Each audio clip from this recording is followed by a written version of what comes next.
the idea. You can't climb a plane straight up. She'll conk out every time. I know, Bob. I just thought I'd try a whip stall. Well, you stick to straight flying, Miss Miller, till you've had more hours. You know I have a good mind not to send your papers through for your license. But I pulled out of the spin, didn't I? I did remember everything you told me. Well, sure, but you barely made it. Oh, Bob, I've got to have that license today. I've just got to. Oh, I see. You've already told your father. Now you must make good. Well, that's one reason. Bob, do I get the license? Oh, we'll see.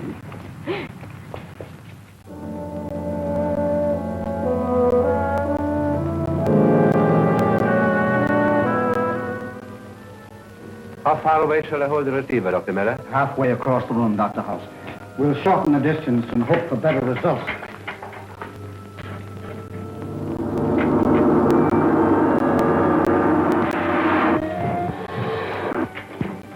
Dad! What is it, my dear? I made it! Made it? Made what? My pilot's license, don't you remember? I wanted to have it today to surprise Jim. Of course, I'd forgotten. I'm sorry. Oh, I'm the one who should be sorry. I came bursting in on something important, didn't I? Oh, that's all right. You and Dr. Hauss go right ahead, Dad. Mind if I watch until Jim comes? Certainly not, my dear. Certainly not. That must be Jim. Turn it off, Dad. Jim! Oh, Ruth. Daddy's here. Well, how are you, my lad? Fine, sir. I thought you were in uniform. Well, I was. I have a medical discharge. Medical discharge. Father, don't you remember? I told you Jim was wounded at Guadalcanal flying for the Marines and cited for bravery, too. Of course, of course. Oh, I beg your pardon, Doctor. This is Jim Hudson. Jim, Dr. Hauss, Dad's assistant. Hello. How do you do? Jim is the son of one of my best friends, old Roaring Bill Hudson, owner of the famous gun site mine in Alaska. Well, what are you working on, sir? We're attempting to transmit physical substance by light wave. We almost have it, but so far we've been unable to hit upon an element strong enough or powerful enough to counteract the pull of gravity. Well, that's amazing. And I call it the Paratron. Well, would you mind very much, sir, if I stayed and watched you work? Not at all. You and Ruth stand over there. Well, thank you, sir.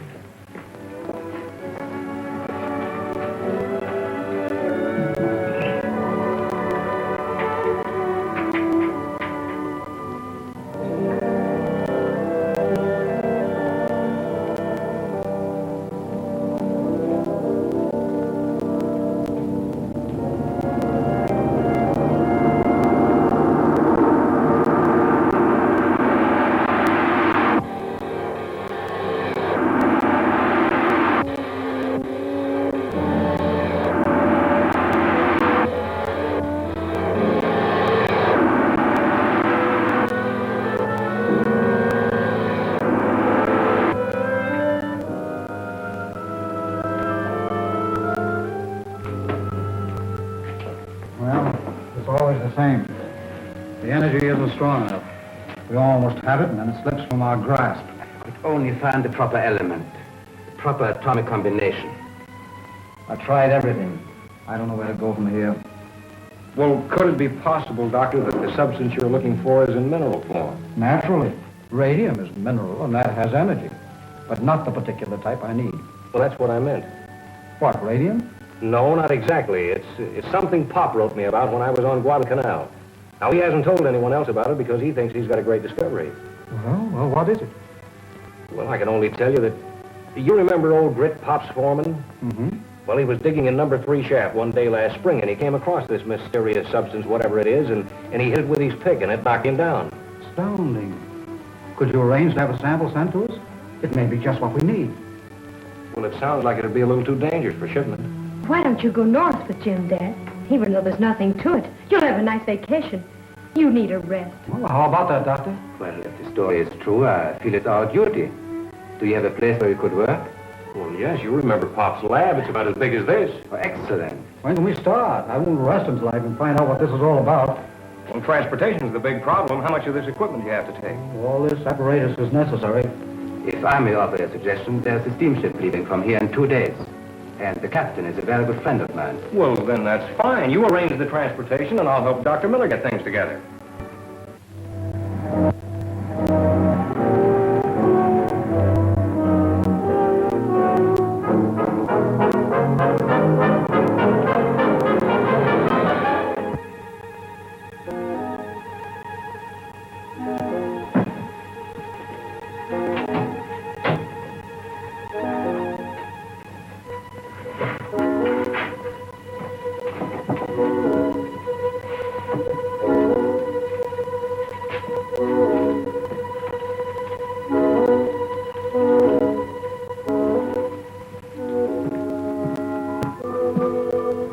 just got word from headquarters. We're going through with everything the way I wanted it. But I've told you the real secret of the invention is only known to Miller. Thought you said you could figure this Paratron out. If you could take it apart and examine it. Yes, I'm sure I could.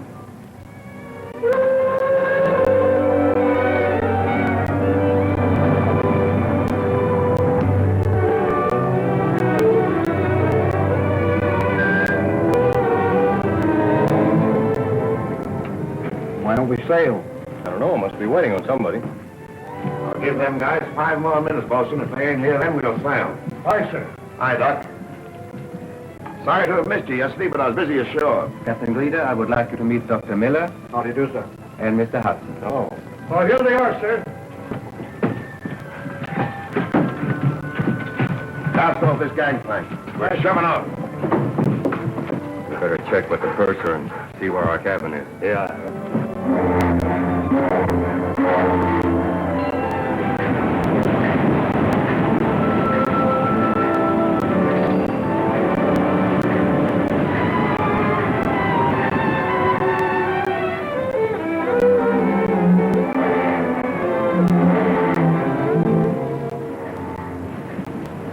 Any sign of that fog lifting?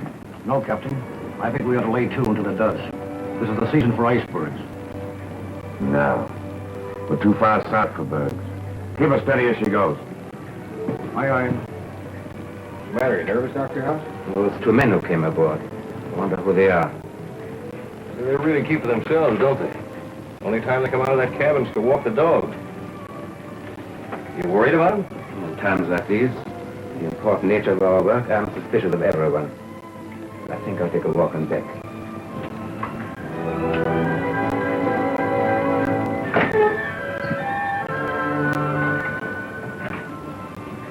He's really jumpy, isn't he? Is he? I haven't noticed. How well do you know Dr. Hauss? He was well recommended. Well, are you sure of it? One is never sure of anything, least of all of men. But don't worry. The real secret of the Paratron is known only to me.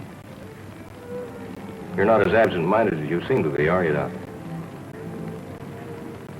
Leave them aboard. There's no telling who or what they might be. If Miller and Hudson were murdered crudely, What do you mean, crudely? Ain't you ever heard of an accident? when will this accident happen? As soon as we get further north, out of the sea lanes. You happy now? Scientists, Captain, are seldom happy. Oh, Captain, I advise you to check on those 2 men and find out who they are. As far as I know, they're just 2 guys named Gray and Dunn. Are you sure the American secret agents are not catching up with you? You know, this ship has a bad reputation ever since those 2 miners disappeared overboard last month. I'll keep an eye on them. See what you can find out, too.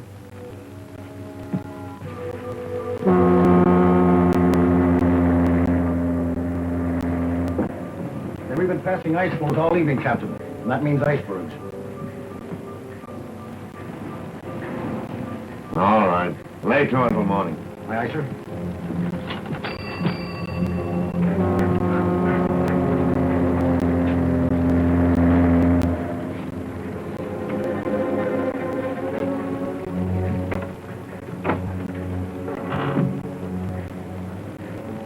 Carry your pigeons. They won't hurt you.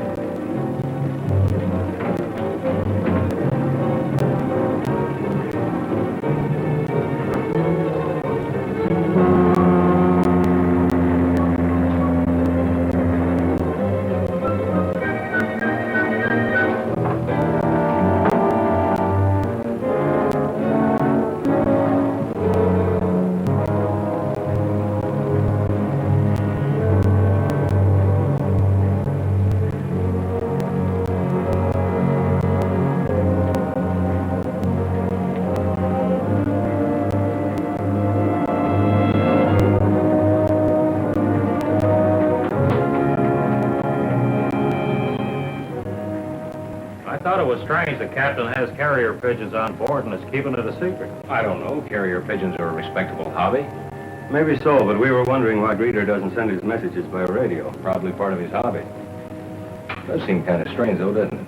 I don't understand it. Well, I wouldn't give it a thought. Well, gentlemen, I'm tired. I think I'll take a little walk around the deck and then go to bed. Well, I thought you'd like to know. Yeah, well, thanks, Dunn. Dunn discovered the pigeons. He saw you send a message. I'm sure now that he is an American agent. You go back to your cabin. I'll handle this.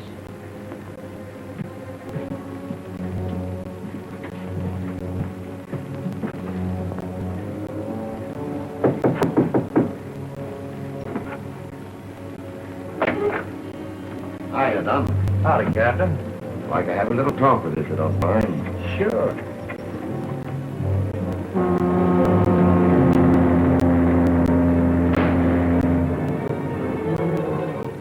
All right, Don. We're alone back here. Speak right up and tell me what you're doing on board my ship. I'm going up north. Anything wrong with that? Ever since you came on board, you've been snooping around. You got something to hide, Captain? Like maybe, carrier pigeons? Listen, you. Tell me who you are, or... What?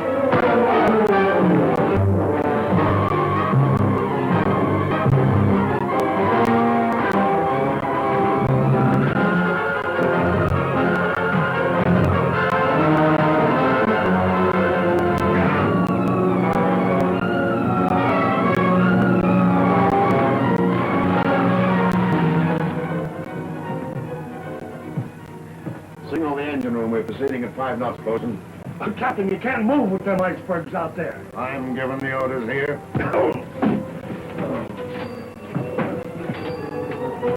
I've looked everywhere for Dunn. I tell you, there's something wrong with this boat. Oh, sit down. Take it easy. He'll show up. Oh, he's most likely with the captain. No, I was on the bridge. The bosun says there's no one with the captain. Perhaps the captain had better be told. Perhaps I should see him this minute. The ship must be searched from top to bottom. Thanks. Oh, they're moving again. I tell you, whoever's running this boat is crazy.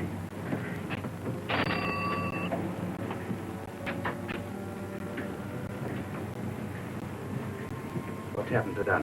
I heaved him over the side. Miller and Hudson already suspect something. When they miss Dunn, they'll call for an investigation. What's the difference? Means we've got to work right now. Now?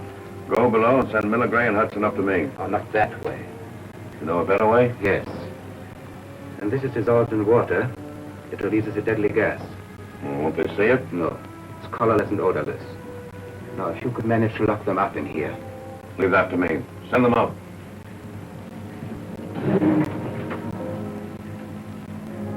I wouldn't be too hasty in accusing the captain. Mr. Gray's a friend of Dr. Hauss, you know. The captain would like to see you, gentlemen. Naturally, he's very much concerned. You'll get some action. Does he want me to? Yes, Doctor. A matter of routine, I believe.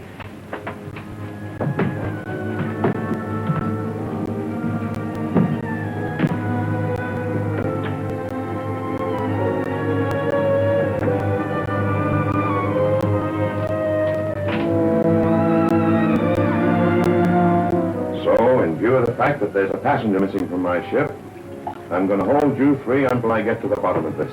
Clever, aren't you, Captain? We don't know anything about it. Well, it's all ridiculous. Gentlemen, make yourselves comfortable until I get back.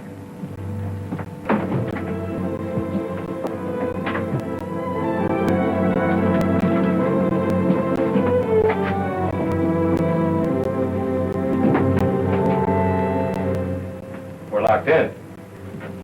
What is this, a frame-up?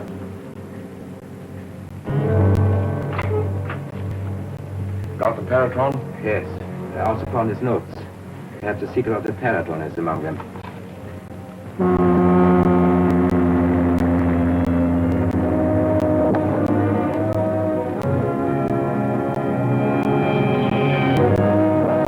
Iceberg! Dead ahead!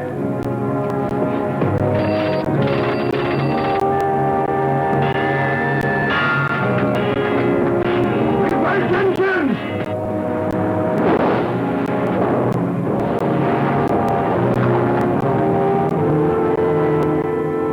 We're gonna crash! Let's get out of here!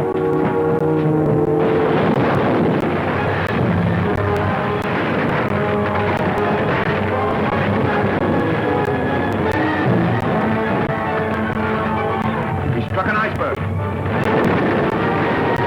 Can't last 15 minutes. Get the Paratron on those notes and come back here and wait. I'll lower a lifeboat.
your gas didn't finish off Dr. Miller and his meddlesome friend Hudson, that crash sure did.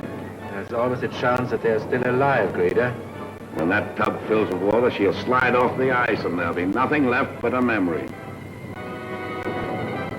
What direction is land? Due east. Raw men.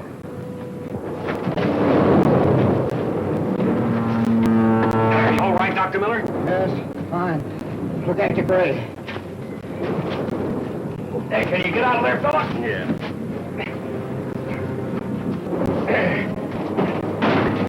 Ahoy there! I never expected to see you fellas again. Well, what happened? We had an iceberg. Where's your captain? He got off with part of the crew in the only boat that wasn't stove in. He tried to kill us. Well, that's right in his line. Well, come on, let's get out of here. This tub won't float forever. Give me a hand here, Bosun. What's this? Shortwave radio. We may need it. Come on.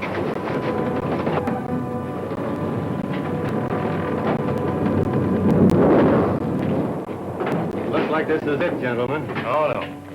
We're not dead yet. This is a pretty big bird we hit. We can float around on here for days. Now you're talking. Let's go. Now, wait a minute. Better round up all the food and equipment we can carry. She's starting to slide off the ice. Go search the galley for food. See what you can find. I have some fur clothing and Arctic gear in my cabin. Go get it. We better see what's left in our cabin. My Paratron, my notes.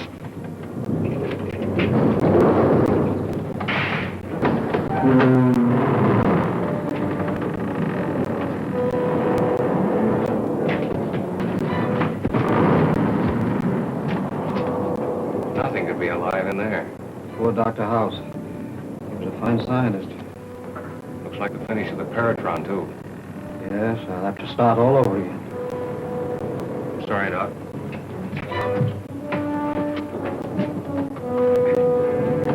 It's a good thing I'm just a tenderfoot businessman. Otherwise, I wouldn't have been sucker enough to buy all this equipment. We haven't got time to put those furs on now, Gray. Here's the grub. Good, heave it over.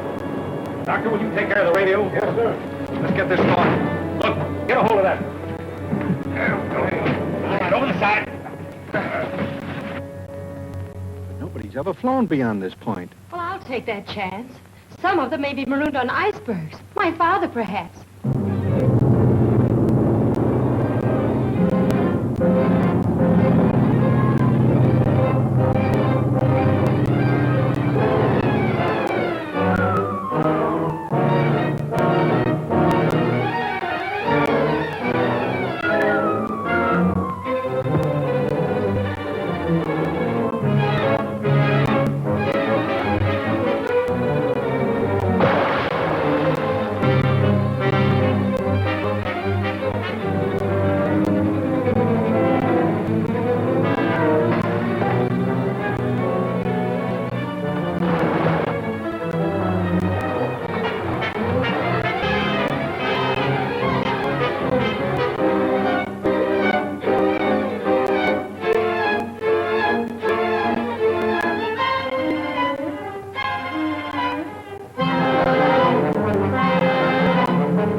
Looks like all we can do is try to make shore on one of these floes. Oh, the ice will melt from under us. We haven't got a chance without a boat. Well, we got to try. We can't stay here.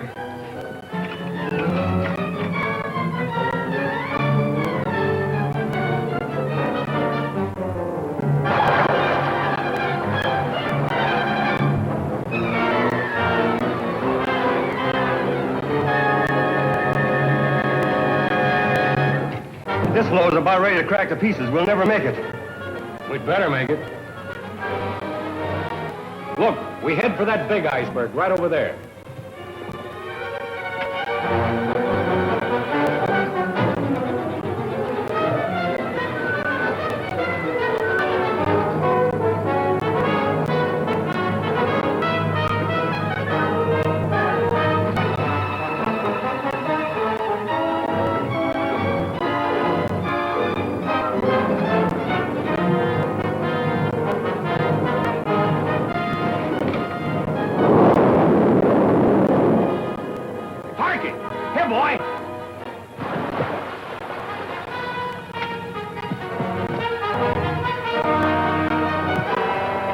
here, boy.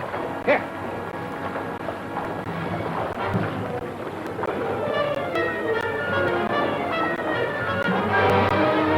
Party's done for. The bear's got his scent. No, he's not a goner yet. Give me that skeet. Here.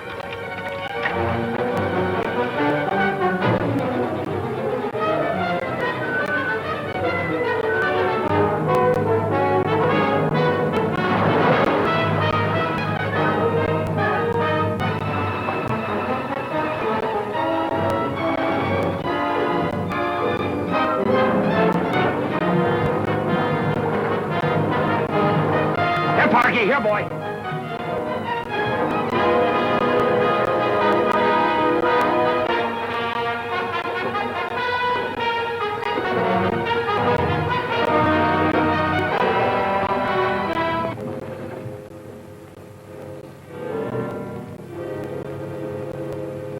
Looks like a village, all right. Probably Eskimos. So we are safe at last? Pretty close, anyway. All right, men. Start rowing.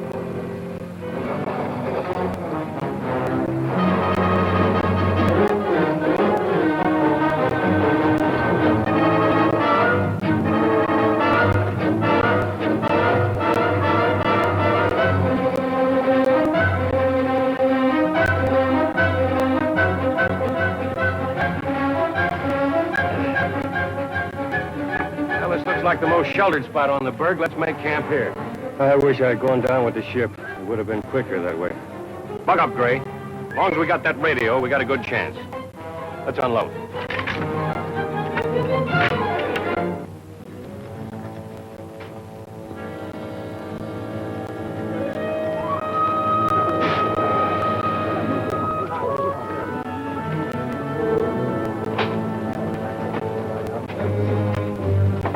Mr. Chief, this old lover could only speak English, we'd sure be in luck. Me speak 'em. You bet.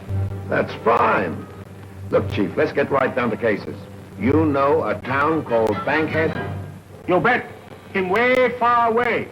Over big snow, big ice, big long time get there. Oh, that's fine. You give us sled, dogs, and men? Plenty sled, plenty dogs, you bet. No man.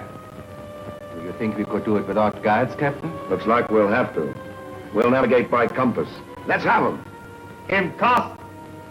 Oh, yeah.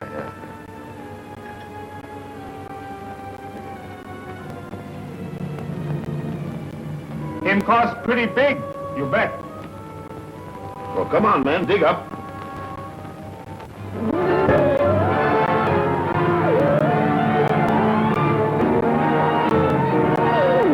Shut that thing off! It's been going on for 3 days. I tell you, I can't stand it. I know it's tough, Gray, but as long as these batteries last, it's our only hope. It's better than listening to the silence. It's the only way. We're drifting steadily out to the open sea. Reaching shore is no longer possible.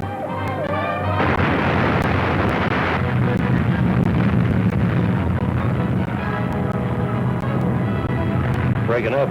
That means the thaw's here. From now on, it's going to melt pretty fast. You mean this iceberg, too? Sooner or later, it'll melt and turn over.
Gray is gone.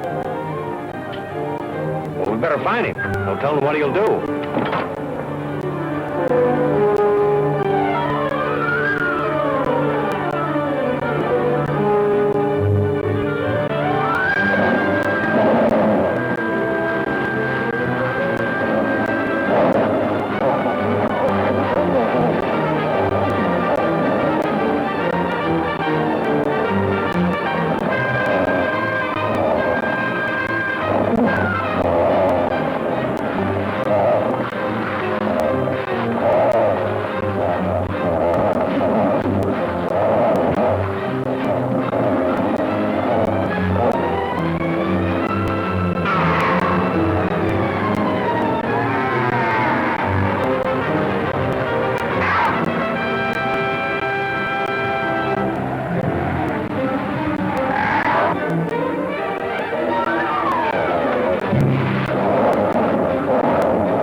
Don't land. Go for help.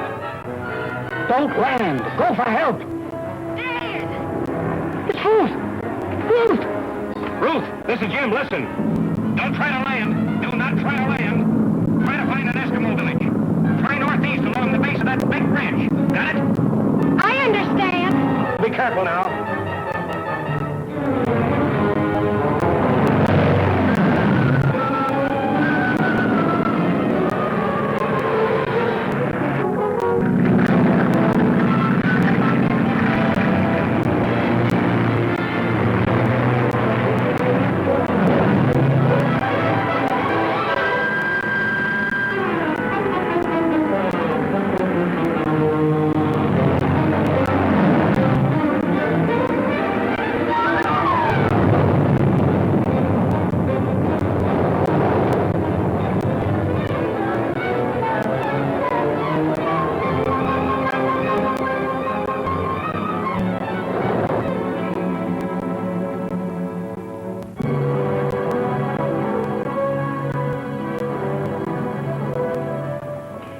I hope your daughter finds that Eskimo village. Well, if there's one there, she'll find it.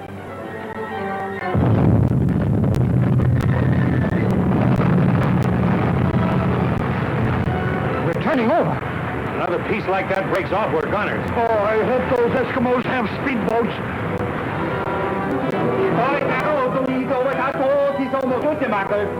You chief? Out there, men on iceberg. Men on iceberg, you bet. Oh, you understand?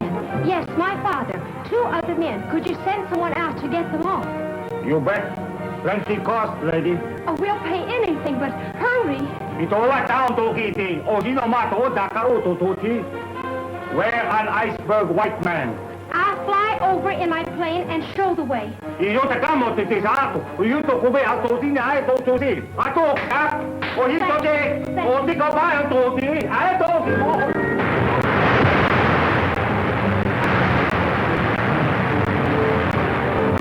is it. She's cracking up.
that breaks off, we're gunners. Oh, I hope those Eskimos have speedboats.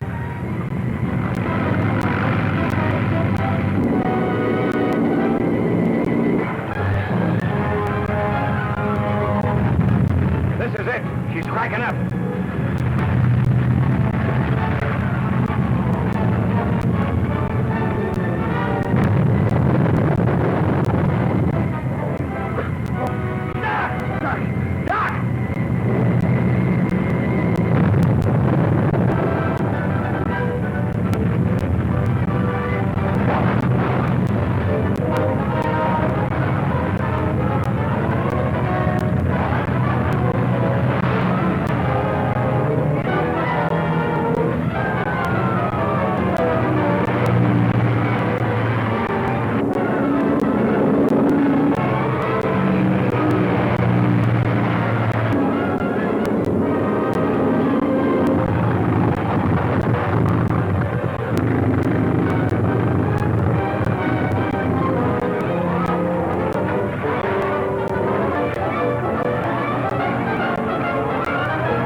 Eskimos are picking up the others.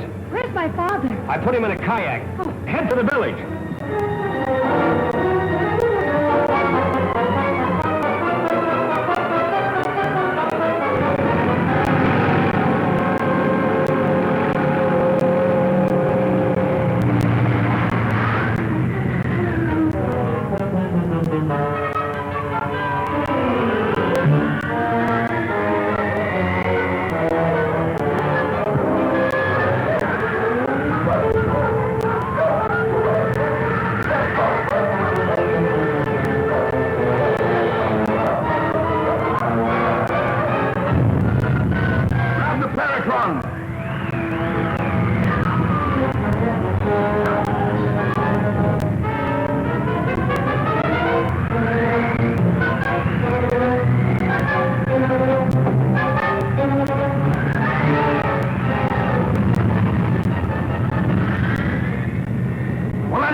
To the death, and you feel nothing. How about the briefcase with those notes? It's gone. You think you can figure out the Paratron without them? I don't know. Perhaps. Well, anyway, we can't cross the glacier without dog and sled. We'd better go back to the Eskimo village.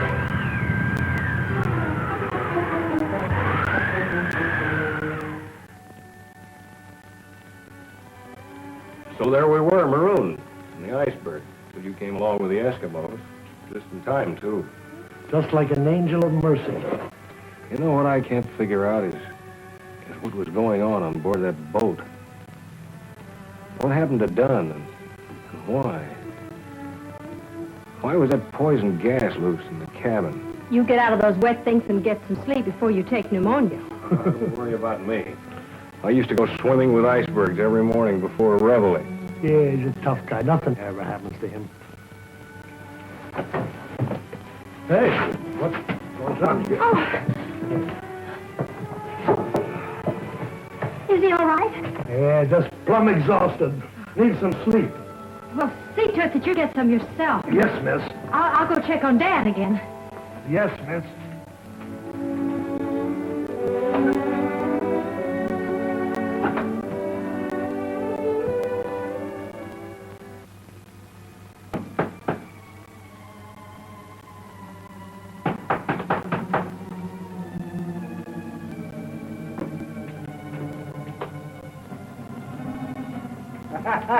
You walk long time, come back same place. Let's go to Gab, Chief. We're starting out again in the morning with a new outfit. All we want now is some grub and a place to sleep. More white man come. You go see. Look, all we want... What did you say? More white man come from iceberg.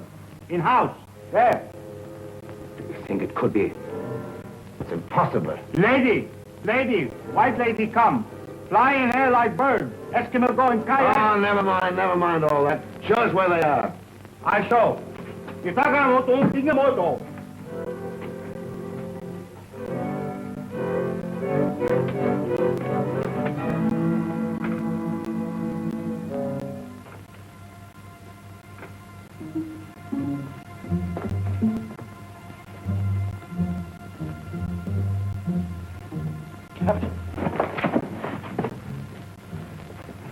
Glad to see you got off the wreck, Bosun.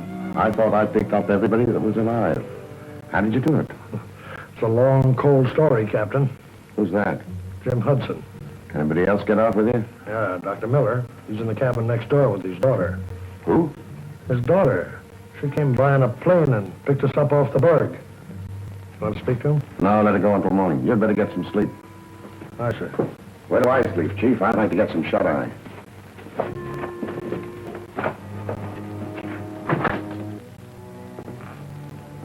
If we had not lost Dr. Miller's notes, it would have been different. But now that we found him alive, he must be kept alive. And the others? We will have to dispose of them. Distasteful but necessary. What are you so touchy about? That's my department, ain't it? What's worrying me is this time it won't seem so accidental. We must impress the chief with the fact that his tribe will be blamed if the white authorities ever find out. Then better get to work. Just a moment, Captain. First, my disguise. Forget it. They'll all be dead by morning except Doc, and we're taking him with us. You said that once before, and they're still alive. It's better if they continue to think that I am dead. You mastermind sure ain't taking any chances, are you? Sit down. I'll fix you up.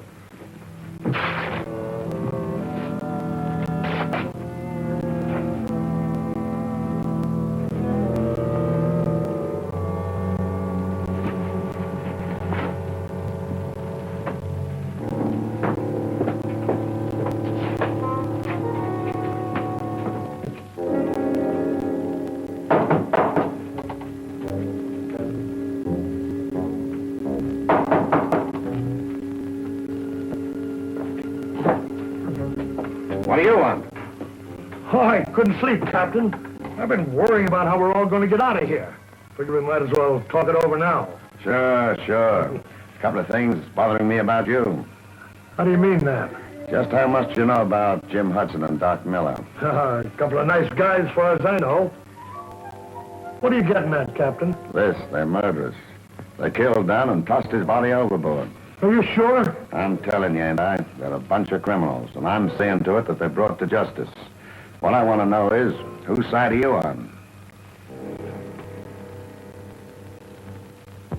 I only have one choice.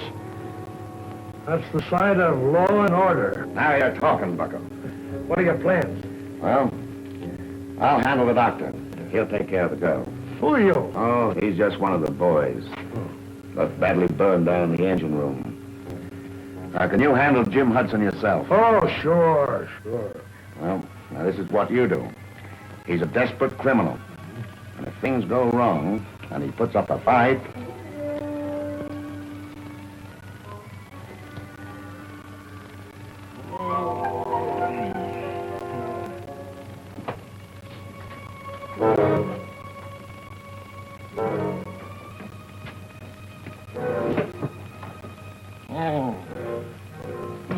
What's the idea?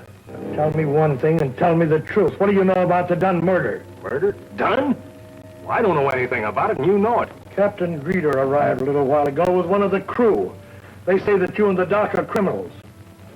We've been through a lot together, and I have my doubts.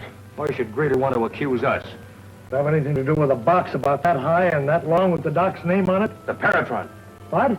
Never mind now. Where's Greeter? He's in his hut.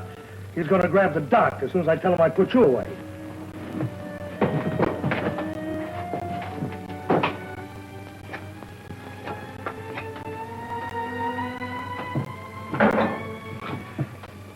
This'll take care of him.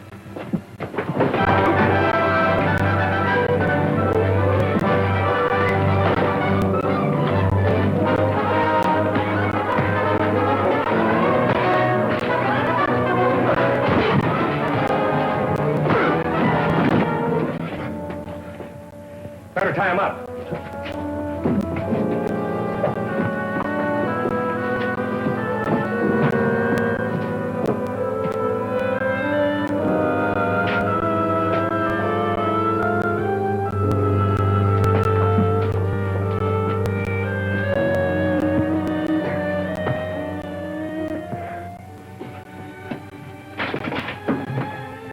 Yeah, it's the Paratron, all right. Hey, what is that thing? It's a secret invention of Dr. Miller's. You don't know it, Bosun, but you did your country a great service when you didn't slit my throat. I figured you were the right kind of a guy. And I figured that skunk on the floor there was not but law and order. Keep an eye on him. Oh, well. Hey, that's pretty heavy, isn't it? No, I'm warmed up now. Yeah, no fooling. Say, where did you learn all those fancy tricks? Huh? Oh, from the commander. Commandos, huh? Yeah, rat. You know, the way I figure it, some higher-ups tipped Greeter off over that shortwave radio about the Paratron after we came on board, and they were trying to get rid of us. It's in perfect condition. And you think Greeter and his men are in the pay of someone higher up? I'm sure of it. Well, what do you intend doing with the prisoners? Oh, the chief will keep them here till I can send the marshal up from Bankhead to bring them in. I'd give a great deal to know who the ringleaders are. So would I. We'll find out, though. We won't stop till we do. Well, how will you arrange for us to leave here? Oh, the bosun and I'll go with dog sled. You and the doctor can take the Paratron with you on the plane. Now, we'll meet in Bankhead, and I'll arrange transportation from there. Mm-hmm. Well, we got to get an early start, so we better get some sleep. That's a bright idea, Jim. Good night, Jim. Good night. Come along, honey.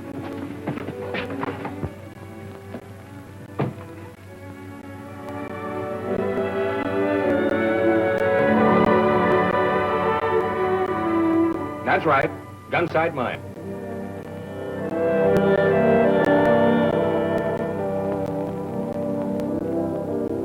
Gun sight mine. Bill Hudson speaking. Hiya, Pop. This is Jim. I'm at Bankhead. Oh, I might have known they couldn't drown you, Jim. Gee, it's good to hear you. Is Doc Miller all right? When you gonna get up here? Doc Miller and Ruth are right here with me, and we're coming up as soon as we can get transportation. Well, why don't you call Brock? He can fix anything. I'll call Brock right away. Goodbye, Pop. Be seeing you.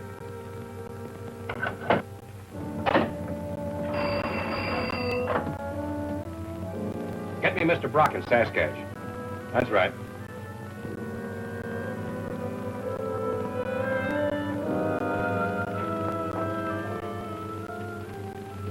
Oh, Mr. Jim Hudson is on long distance. Do you wish to speak to me, Mr. Brock? Jim Hudson, you bet I do.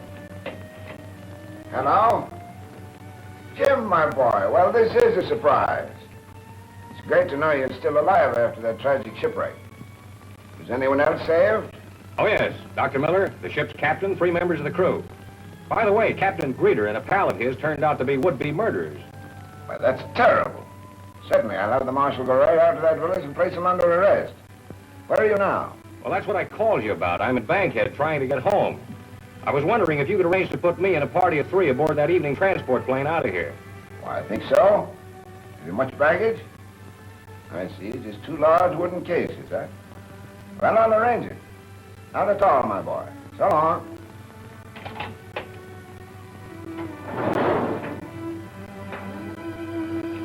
HB to Brandon. Come in, Brandon. Brandon, go ahead, HB. One of my men will leave transport plane number 3 at point M54. Pick him up and take him to your headquarters. Got that? Check. Make it good.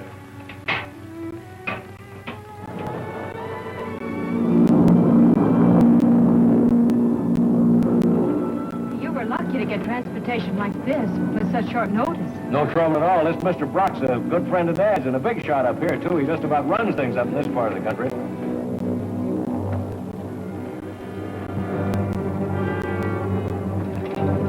Hold it, everybody. Don't anyone turn around. Put your hands behind your heads. Everybody. Hudson, bring me that case you're guarding so carefully.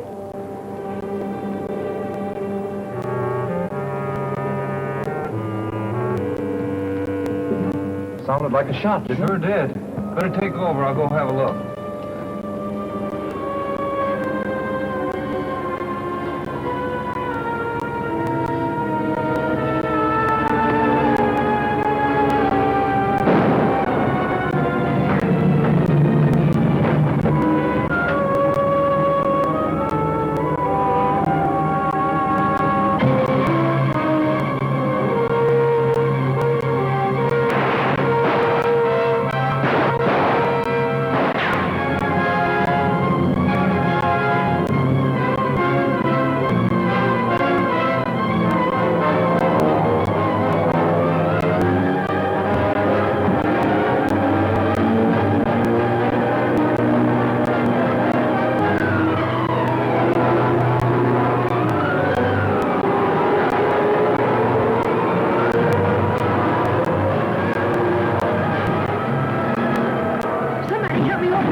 this fellow out of here. Help Ruth take care of him.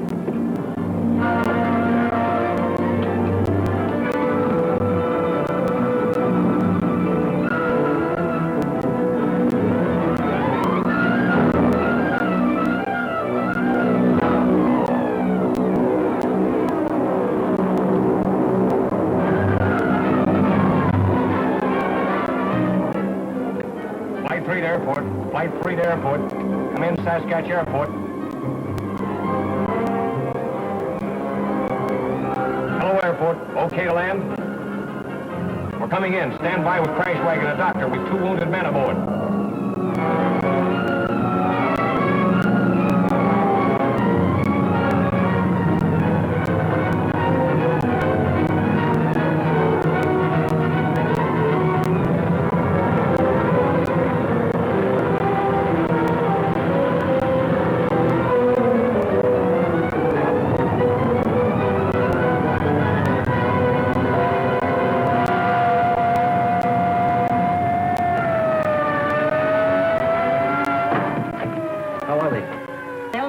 Again. Now the one of them was seriously injured. All right. Hello, Hudson. Hello, Mac. What happened? Ask Miss Miller. I've got some checking up to do. Sure, go ahead.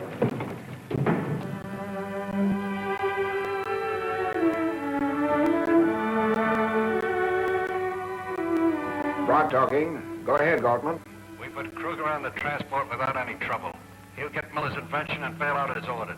Right. I've notified Brandon to pick him up.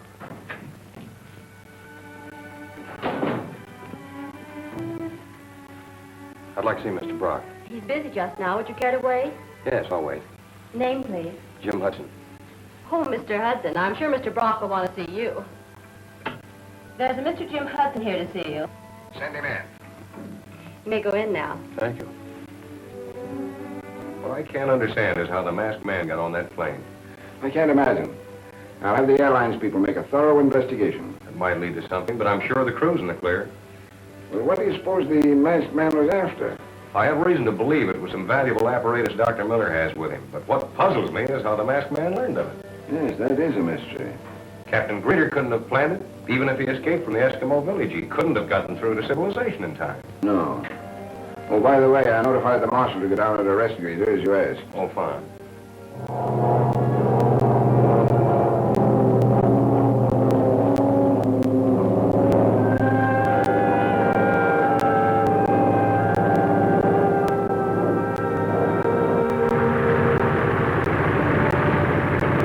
Brock's orders, boys. Act like respectable officers of the law. If the Eskimos give us any trouble, we let them have it. Well, I guess all we can do for the moment is sit tight. I have a hunch the mystery men will be popping up again. It's too bad, but war always seems to bring an increase in lawlessness. I've been thinking of calling a meeting to discuss local defense. Not a bad idea.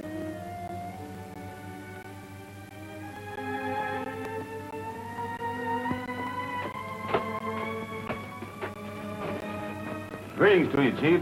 I'm the Marshal. I've come for the prisoners. Where are they? That man's in house. I show.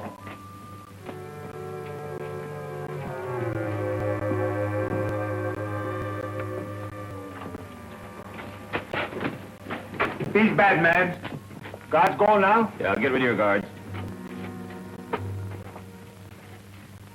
Hagel, this is swell. When I heard the plane, I thought it was a real marshal. Brock's too smart to let that happen.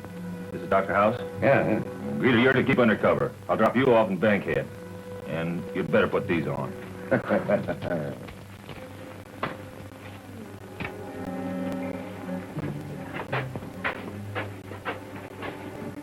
are you feeling these days? No ill effects from your wounds? Oh, a few aches and pains now and then when it rains. Like an old man with rheumatism. Well, give my regards to your father. Thanks, I'll do that. We're going up to the mine the first thing in the morning. Goodbye, sir. Goodbye and good luck.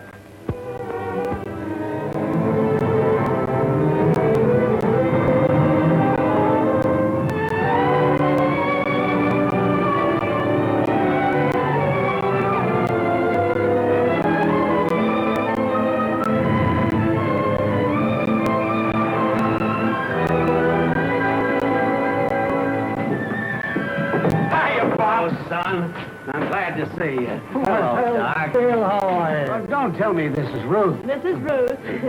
Oh, Pop, I want you to meet a pal of mine, Mr. Higgins. Just call him Bosun. He's a handy little man to have around, too. Well, besides, I agree with you. You like to fight? No, I don't like to fight. That's why I like to get it over with in a hurry. Come on inside. Give me the lowdown. I stopped in town long enough to thank Mr. Brock, then we came on up here. That's about all there is to it. About all. Well, it's not exactly what I'd call a dull trip. It burns me up, that's what it does. What does, Mr. Hudson? In fact, I missed all the fun. Makes my story about hijackers sound kind of sick. Hijackers? You been having trouble, Bill? Oh, little the past few days. Lost a couple of loads of pay dirt. That's kind of funny. You've never had any trouble like that before, have you, Pop? No. I wonder if that could tie in with the people who've been after you, Doc. Is it possible they already know about this ore you came up here to experiment with? It's possible. Though I, for one, don't intend wasting time in idle speculation. What I want is a look at that energized quartz you have around here, Bill. Oh, come on. I'll show it to you right now. Fine. Over it.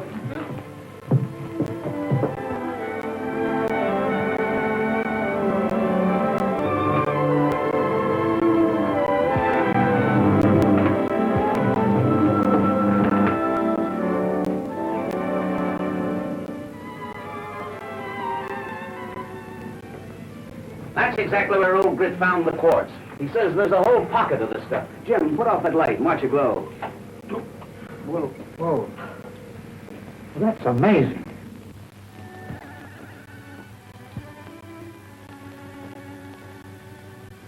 Oh, here's Grit now.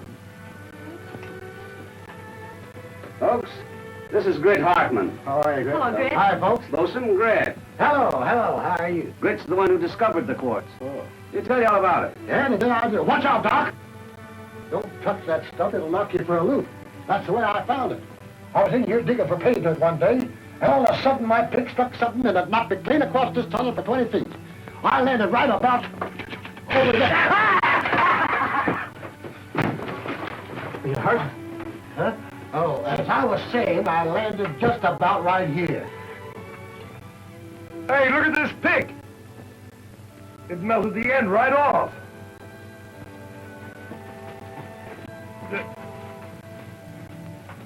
Well, that is really amazing. Whoa, Doc! Stop that way! It'll kick you the same as it did me. If you have a go at a little bit at a time, it won't kick your ears back. Here, I'll show you. Hey! See what I mean? Here, Doc. Use my glove. Thank you.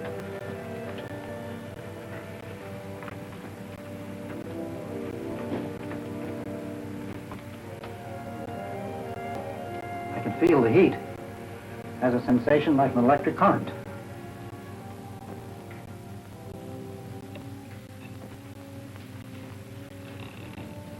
What's the verdict, Doc? I don't know. It doesn't come under any of the known classifications. Well, then it's a discovery. Absolutely. Well, what about the Paratron? Do you think it'll make it work? I have a feeling it may. Well, the only way to find out is to try. I'm certain the quartz contains a mineral form of energy that is akin to radium. It throws off a strong atomic energy that is in no way gaseous. More, you might say, like a power wave. All right. Jim, would you please hold the receiver? And stand over there. Now, the rest of you stand back.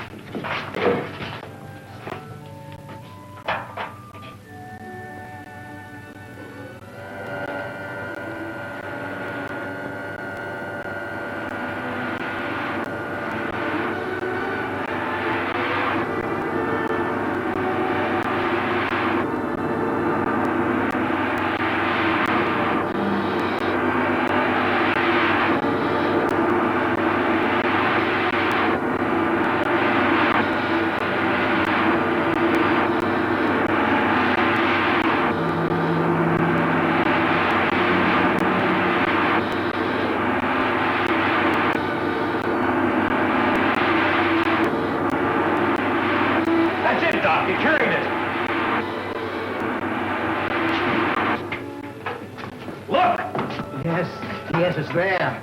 With enough of this energized quartz, perhaps in concentrated form, we may be able to send it for miles. Bill, Do you think you could start mining this for me right away? Why not? I may need tons of it.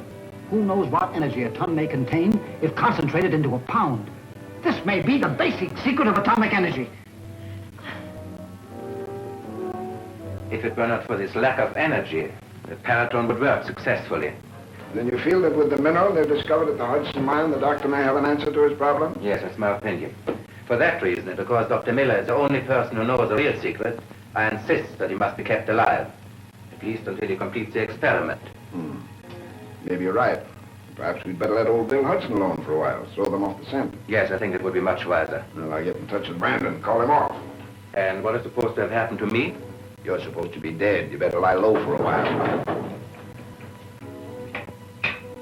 Point C2 receiving. Brandon? No, this is Kurtz. Let me speak to Brandon. He's not here. Our man at the Hudson Mines tipped us off there were 2 truckloads of that pay dirt coming down, so Brandon went out to get it. Who gave him the orders? You did, boss. And Brandon thought there might be some of that high-voltage rock on them trucks. That was last week, you idiot. Now you get out and stop Brandon before he reaches the trucks. Too late, boss. They're due to be coming down now.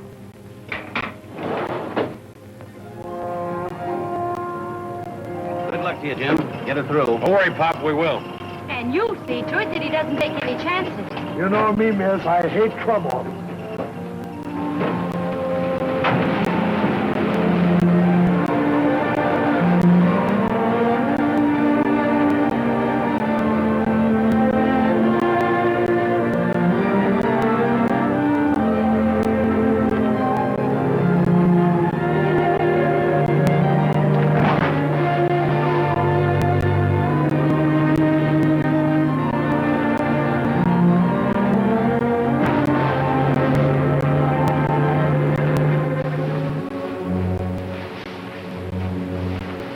That's good, men. Now get out of sight.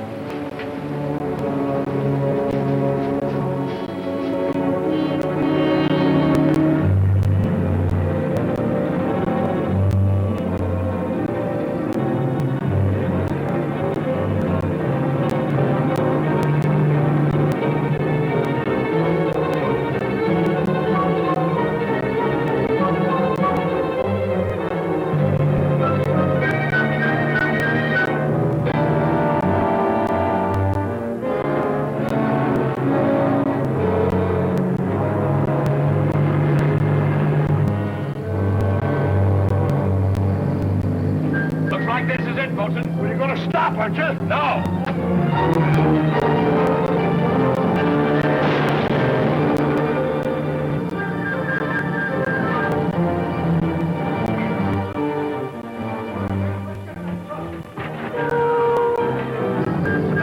Hold your rudder.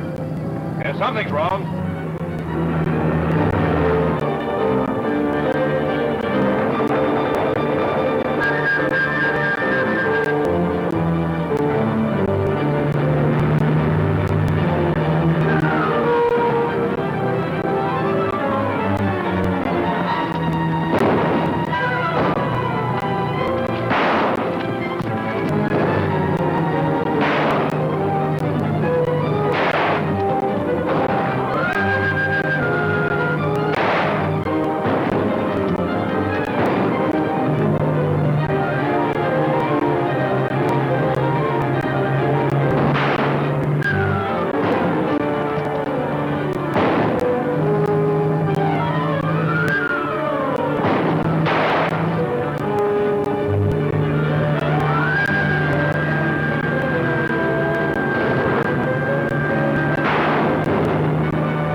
stop that other truck from coming down.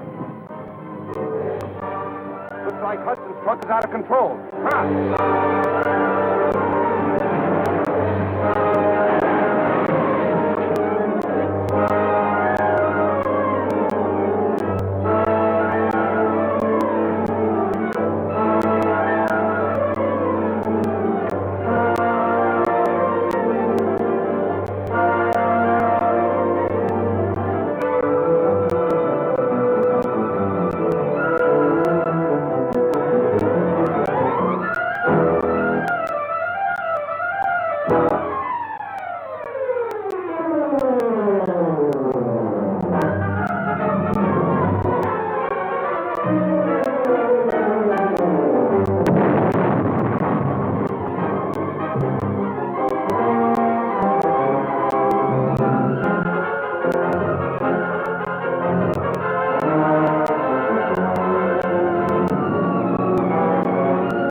Back to the horse.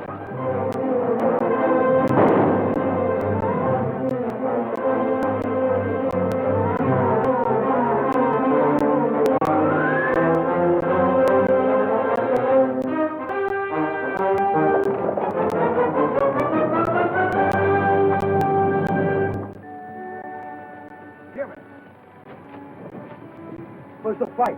The fight? It's all over. How's your head? Head's all right. Oh, the wound. Well, what wound? On your head there. Good thing it hit me in the head, otherwise it would have hurt. Let's see what's wrong with the truck.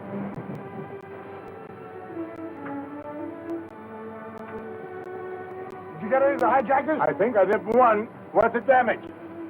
Broken steering knuckle. Load some of this high grade on the other truck. We'll go on into Satcat. Righto. What's the matter with you? You tired? Oh.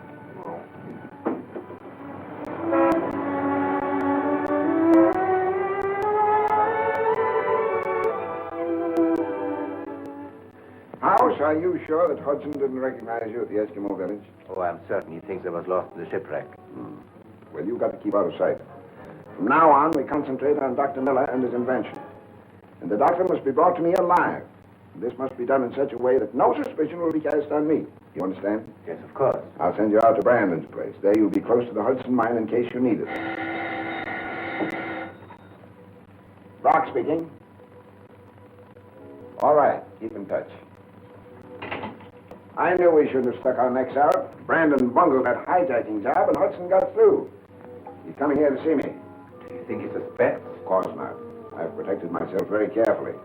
My importance to our work requires that. Yes, of course. Yes? Mr. Hudson is here. I'll see him in a minute. Here, wait in here.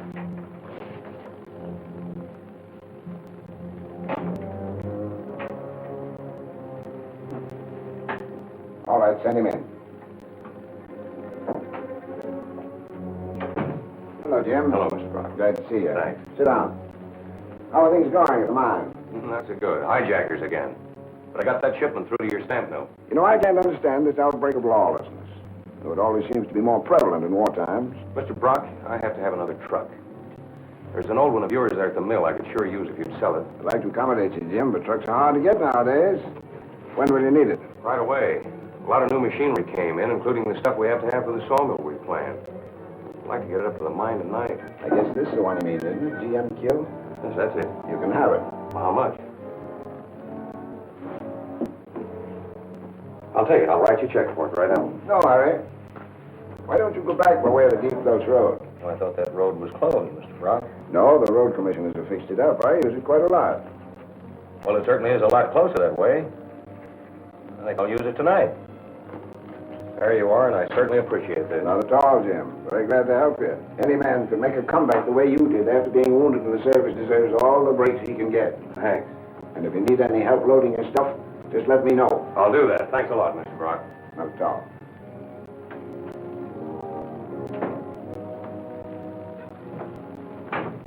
I thought you were laying off the Hudson outfit. I am. That is, anything violent. But if Jim Hudson should meet with a fatal accident on his way back to the mine, that'd be too bad, wouldn't it? Here you are, Ruth. Are you sure I can buy all this equipment in Saskatchewan? Certainly. You're going to look Jim up anyway. He'll show you where to go. I mean, if he got there safely. Nah, he made it all right. Well, I'm on my way, Dad. All right, now drive carefully. Bye. Goodbye, Deb.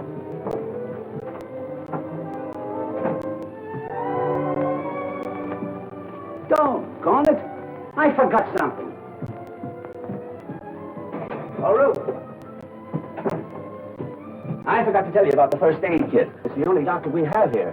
And the station wagon is our only ambulance. Do you want me to check it over for you? Yes, when you get to town, buy whatever it needs. Now, is there anything else, Mr. Hudson? Well, if there is, I'll probably think of it when you get back. Bye. Bye.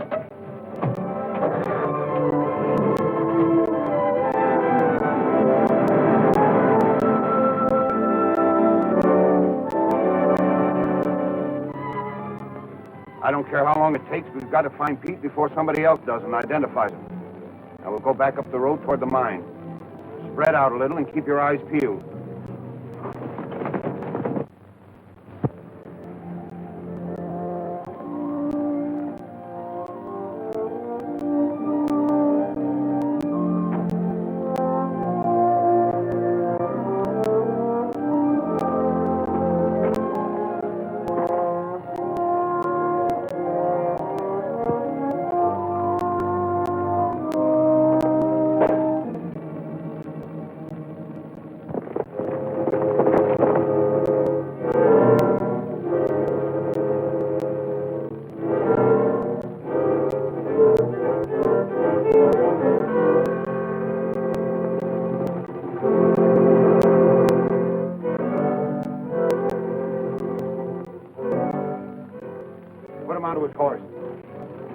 This man is in a serious condition. You can't move him till I finish dressing his wounds.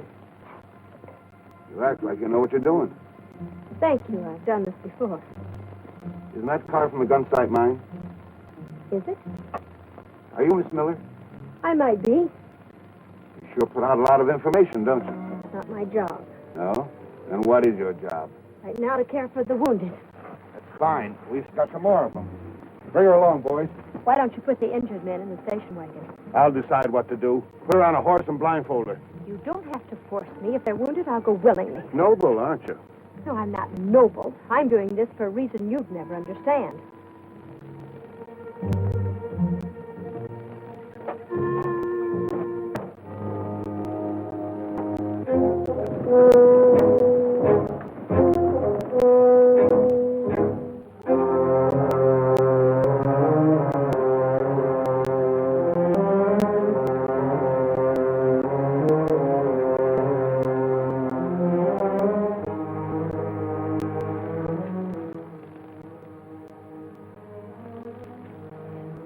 That man will help you. I'll need some alcohol to dress this man's wounds. That's a good idea. I could use a little snort myself. I want it for sterilizing. You mean you're going to waste good liquor? Get it. Okay.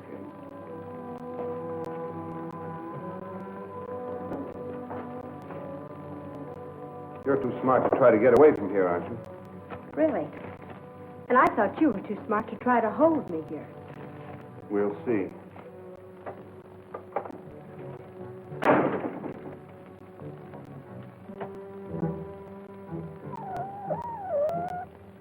Yard, HB. Yard, HB. Come in, HB.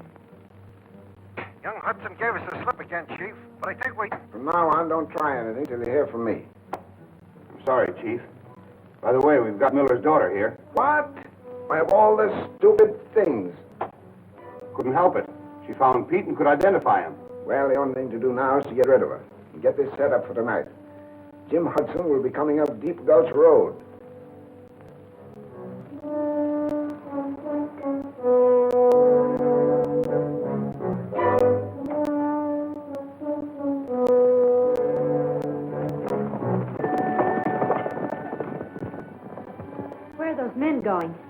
To a bridge party. Bridge party. Yeah, and your friend Hudson's gonna be dummy. How's he doing? Oh, fine. He'll wake up pretty soon and be hungry. I'm hungry right now. How's about a little food for all of us? Can you get some? Sure. I'll go out to the cook shack and make some sandwiches. Get busy.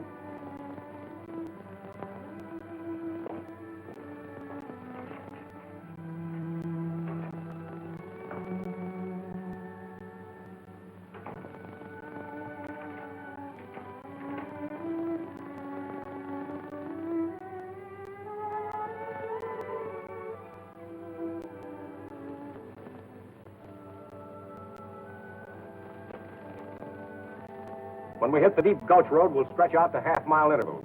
Okay. Your truck ready to roll? All set. Let's go.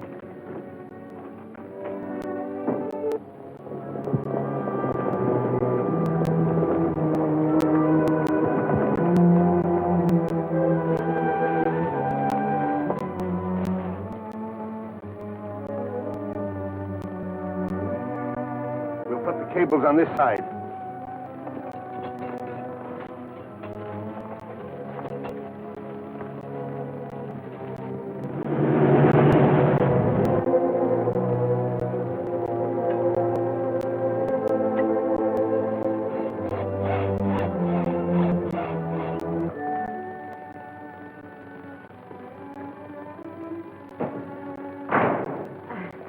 They look good. You know what? You're a nice-looking girl. And being we're the only ones in camp tonight, we might as well enjoy ourselves. What were these men doing when they were shot? Prospecting for gold. Jim Hudson? You ain't so dumb. Neither is Jim Hudson. He'll wipe you all out before he's through. Why, after the night, he won't even be able to wipe his own chin. Oh, you're referring to that bridge party he's going to have. You catch on quick. Help yourself. May I? Sure. I like a gal who can handle her own liquor. You'll be surprised. Well, here's to... You name it. Here's hoping...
That's good enough.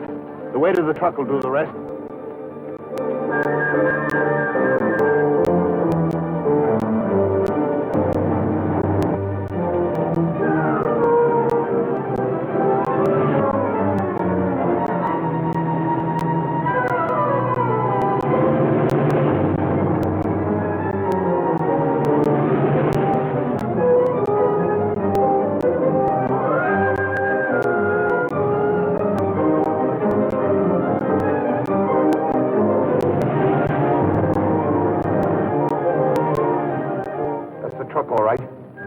Sold it to him today.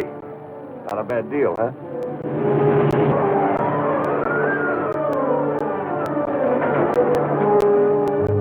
Why, Miss Ruth, what... Bosun, is Jim driving that truck up ahead? Well, yes, but... Well, then we got to catch him.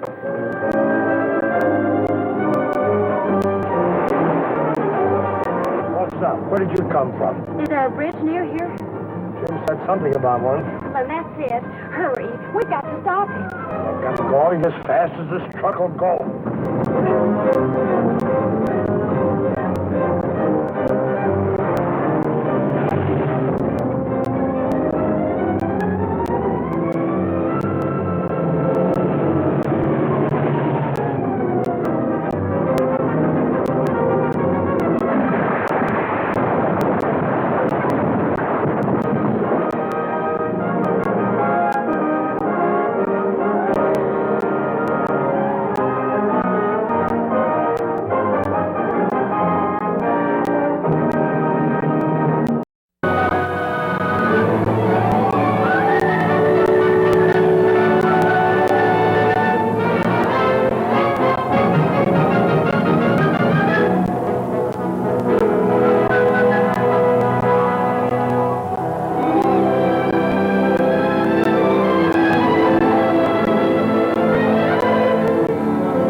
cut the cables on this side.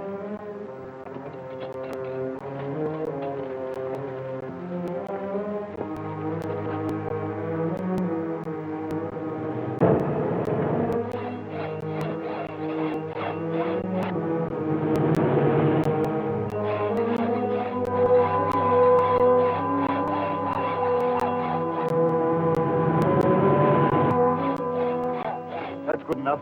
The weight of the truck will do the rest.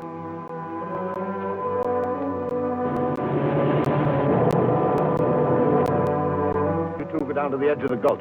When the truck crashes through, make sure Hudson doesn't get out of the wreck. Listen. What's that? Lay low till we see who it is.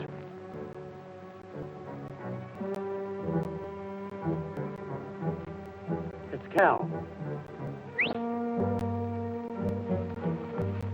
The fellow girl got away. What? I met Kurt. She was looking for her. Stupid fool. She'll have the law on us and lead them right to the hideout.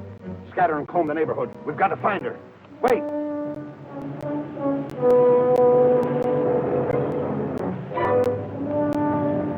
Here comes Hudson. Better take care of him first.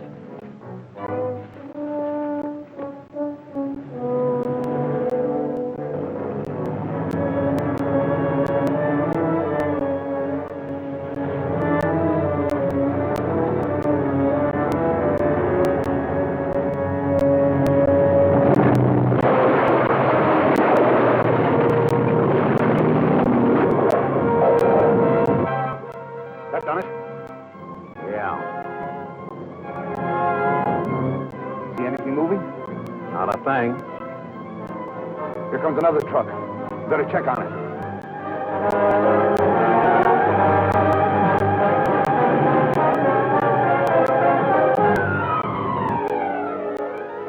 It's wrecked. Jim's truck.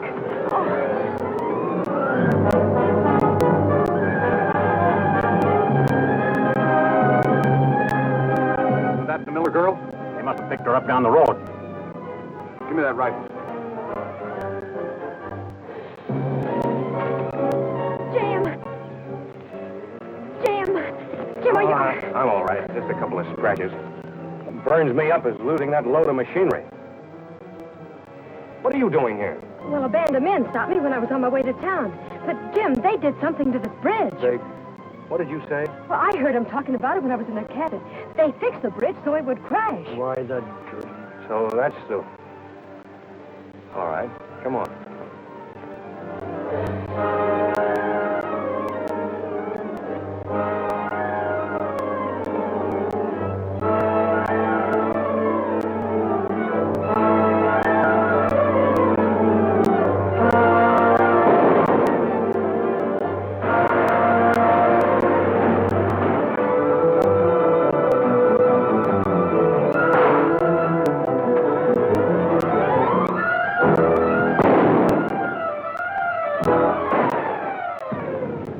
Right over there on the top of that bank.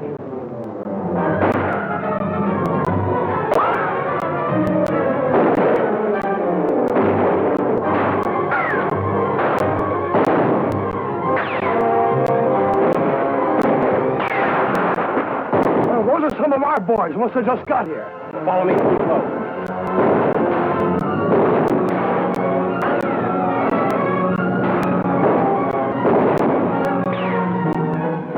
Can't take a chance on a gunfight. Get back to your horses.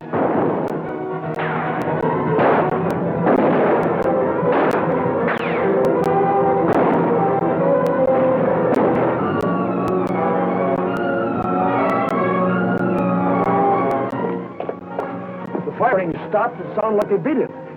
Ruth, you think you can find that cabin again? Oh, I don't think so. All I remember was running through the dark. I reached the road by accident. They went through the woods on the other side. You want to go after them? No, we couldn't find them now anyway. Bosun, see what you can salvage from that wreck. Come on, Ruth, you and I'll take this other truck and go to town and have a talk with the marshal.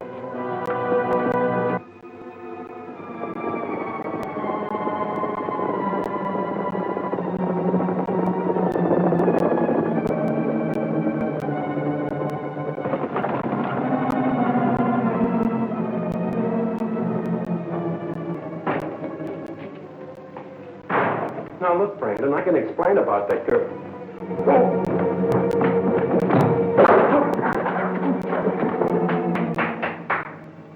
discipline. That's good to see. Absolutely essential to a strong organization, Brad. I'm Dr. Hauss.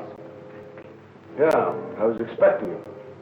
Brock said that you were to hide out here, that your work started after we picked up Dr. Miller's invention. Yes, that's right. Glad to have you with us. Now, if you'll excuse me.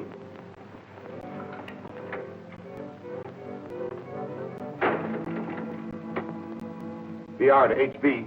BR to HB. Come in, BR. Hudson and the girl both got away. Yes, I know all about your blundering. Hudson just told me he's sending the marshal out with a posse to locate your cabin. If things get too hot, we'll clear out and leave the place looking like a regular ranch. Well, if we work fast, that won't be necessary. Now, I want Miller's invention, and I want it tonight before Hudson and the girl reach the mine. Now get busy. Okay, Chief.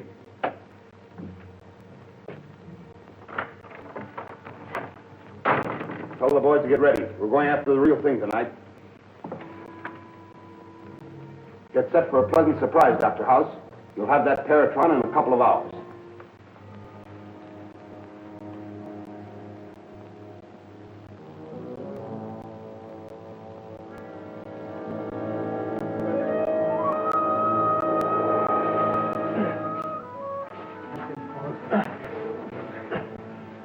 I worked so hard since I was old enough to know better. You sure you know what you're doing, Doc? If I did, Bill, I wouldn't need this steel plate. In science, we must allow for miscalculation.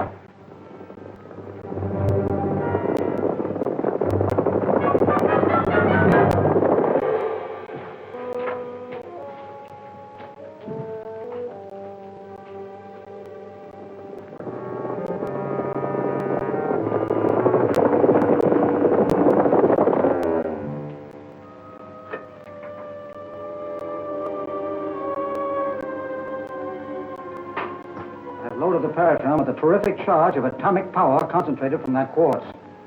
Last time we experimented, you'll remember, the light wave carried metallic dust. Tonight we'll see if the beam will carry an object as large as one of these pellets. Because the wave is of unusual and untested strength, I'm using the steel plate. Well, if you'd told me that before, I'd have said go ahead and blow out the old damn wall. What's the matter, Grit? Getting too old to take it? Oh. Listen who's talking.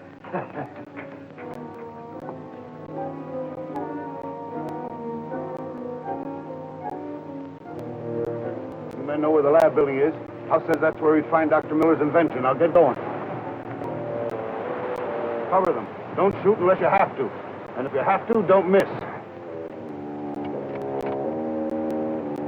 Ordinarily, I'd let one of you men hold the receiver. But now I can't take a chance on letting anyone come within range of the light wave.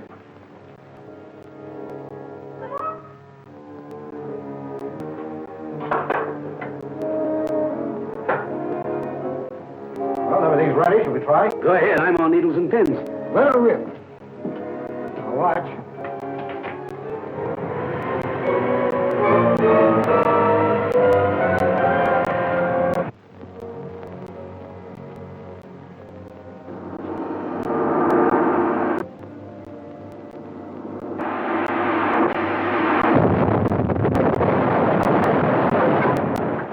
What was that? Looks like that's the thing we came for. It's around the cabin. Don't stand there. Get going. Not me. Didn't you see what happened? Nothing left of them guys but a puff of smoke. No, sir. Now take your choice.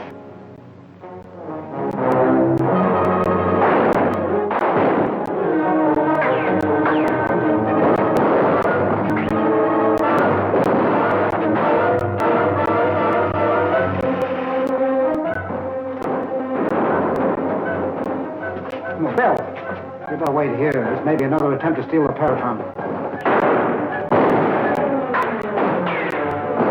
After the horse.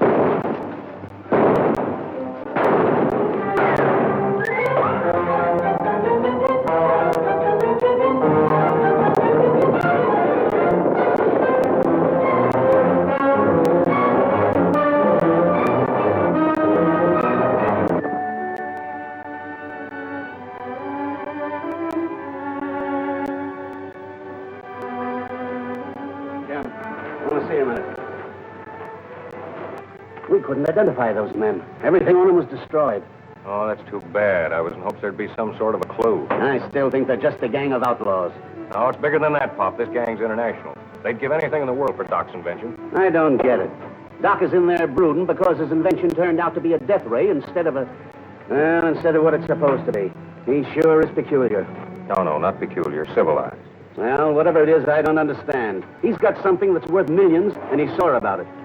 What are you going to do with all that gear you brought up from Saskatch? Well, that's the equipment I brought to start up the old shaft again. You still think you can reach the vein of quartz from the lower level? I'm sure of it. After all that book learning he got in college, and you're still doubting him? Pop, you know why I know there's quartz in that lower level is because Grit's rheumatism acts up when he gets close to it. Rheumatism. I ain't had an ache in my life. No.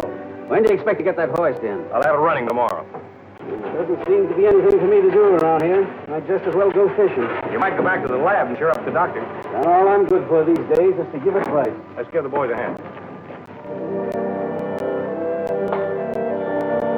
But you didn't know those men were out there. It's not your fault. After working for years to benefit humanity, I end up with a terrible weapon of destruction. Ah, you're wrong there, Doc. Let's look at it this way. If it is a weapon of destruction, it's also a weapon of defense. Jim is refitting an old shaft that runs 1,000 feet into the ground. Maybe you'd like to see it.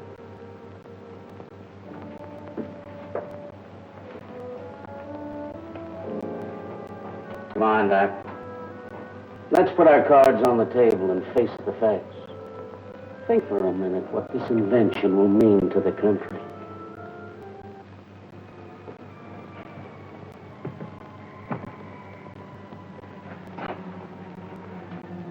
If I only knew what it was. Don't worry, you will. A shaft of light. It can crush a rock. Burn a man into a puff of smoke. A rocket gun is a harmless toy compared to this. Think of it. I've got troubles of my own to think of. How to get that ray machine without losing any more men. How to get it quick enough to satisfy Brock. You were so near last night. Why did you take it then? The boys got afraid. It scared the fight out of them. I was just talking to our man up at the mine. He said they're fixing up that shaft we put out of commission. So what? Thought you'd like to know. You'd have told me they were all dead. Hey, Kurt! Hold it! Let me talk to him.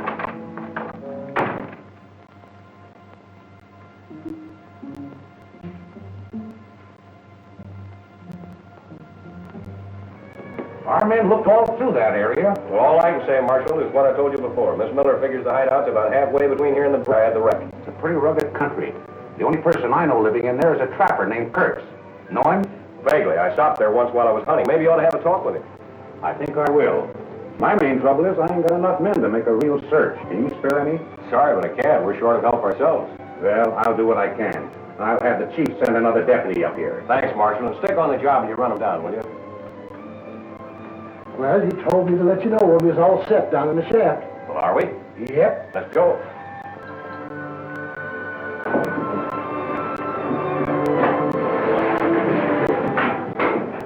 That works as slick as a whistle. All set for the blast in the bottom drift? All set. I looked it over. I couldn't have done better myself. I couldn't have done better myself, he says. Why, you couldn't find the right place to set off a firecracker. Set that box of explosive on the heist. Ah, the brakes. Ain't you ever going to learn that when I fix something, it's fixed right? I've been taking his back talk for 20 years. Someday I'm going to get and fire him. Yeah, I know. Men down there, Bosun? They've been through drilling for 10 minutes. Now we'll soon find out if that theory of yours about the vein of quartz is correct. It's not a theory, it's a fact. You're going down or ain't you? Let's go. Take it easy. I want to inspect that new cribbing.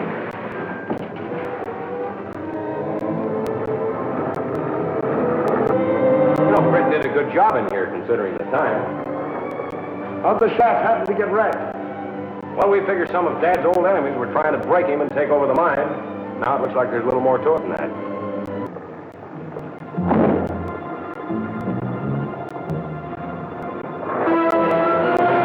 Hey, we snapped the cable. Hey, we gotta get those explosives out of here.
Brett did a good job in here, considering the time.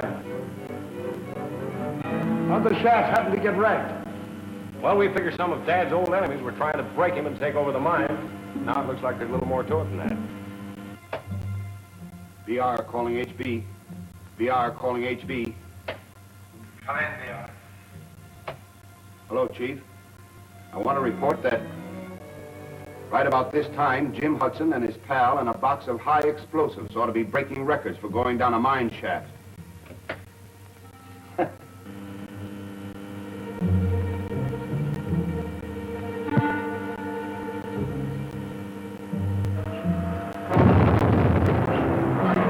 snapped! We gotta get those explosions out of here! Roll out, Bosun! They'll blow faster than we do, and the explosion might take our speed!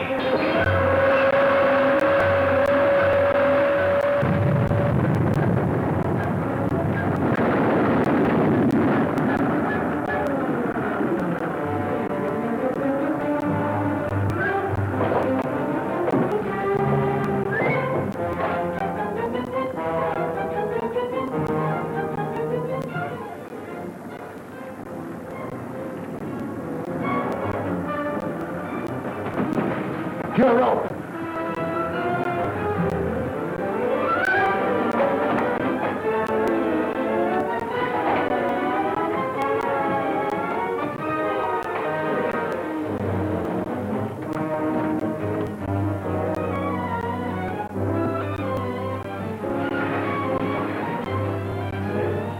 Now you get down there.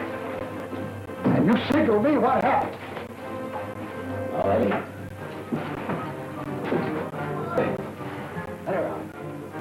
How do you feel?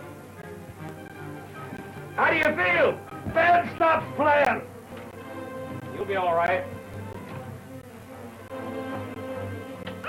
Oh!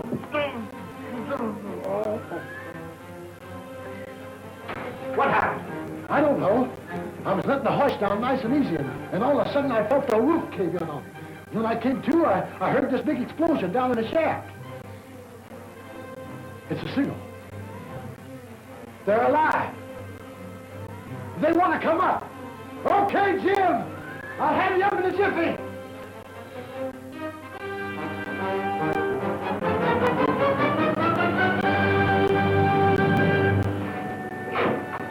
Hi, I'm all right, Pop. How are you, Bosun? Okay. Hey, Grit. Where's Grit? It's not like you to be careless. What happened? Well, as near as I can remember, somebody sneaked up and cracked me on the head.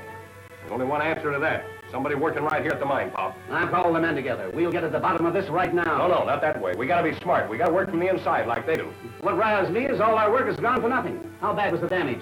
The cribbing and the lower drifters all caved in. We're fresh out of lumber, too. Are Bradshaw's boys still cutting that timber on the upland lease? Yes. Don't you think I better have a run up there tomorrow and talk with him? Good idea. How would you like a nice trip into the lumber country tomorrow? Oh, would I? How would you like a nice trip into the lumber company, too? Oh, come on.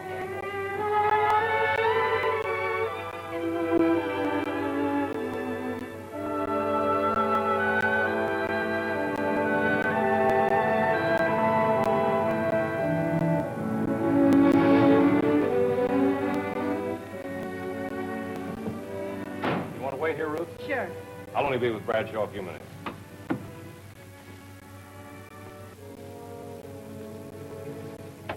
I see. Right.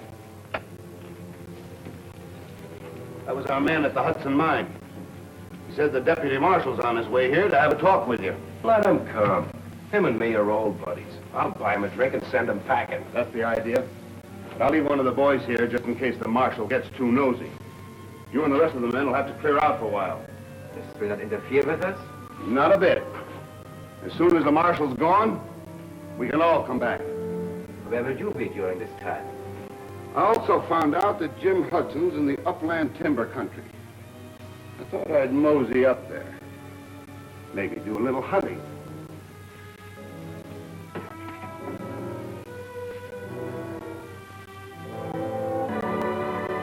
I gotta hand it to you, Doc. Once you start something, you sure don't give up. I hope you don't mean that as a compliment. As a matter of fact, it would take much more courage for me to stop working. With me, this has become an obsession. I neglect my friends, I lose track of time. Hi, you two. Hello. Oh, back so soon? Yeah. You see Bradshaw? Yeah, Pop, the best I could do was buy the timber standing. We'll have to cut it and haul it ourselves. All at one end. Well, Bradshaw isn't using his trucks at night, and he said we could use them then. Is the price all right? I think so. It allows for the time we'll put in cutting and hauling. Fair enough. Well, fine then. I'll leave here with the crew before sunup in the morning. May I go with you again? Sure, if you think you can get up early enough. Oh, Marty.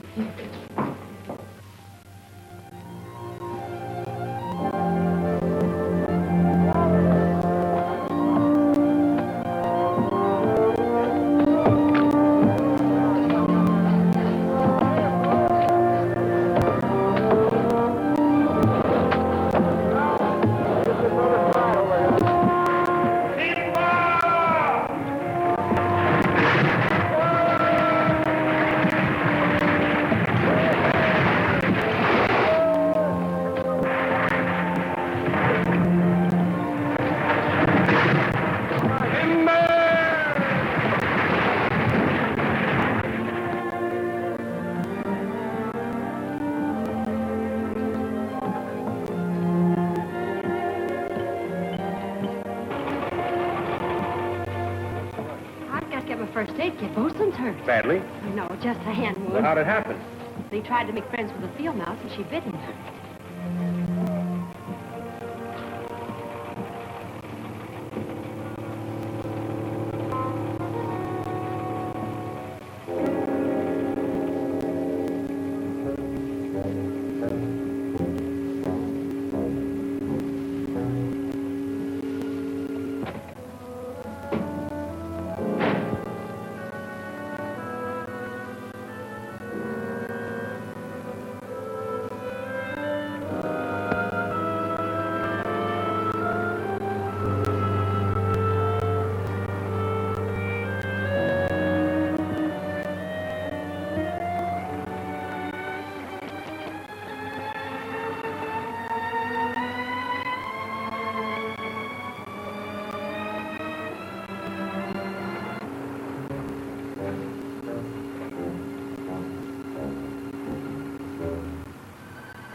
What's the matter? My leg.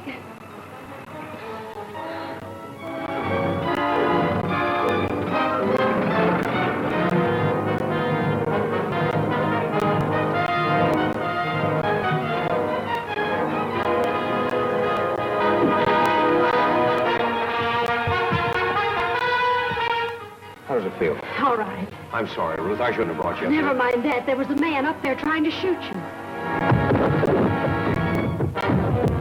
Look out!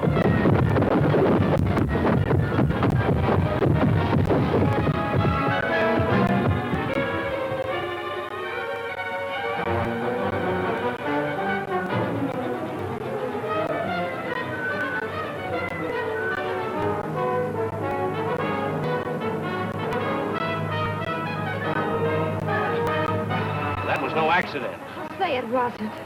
Let's get back to the car.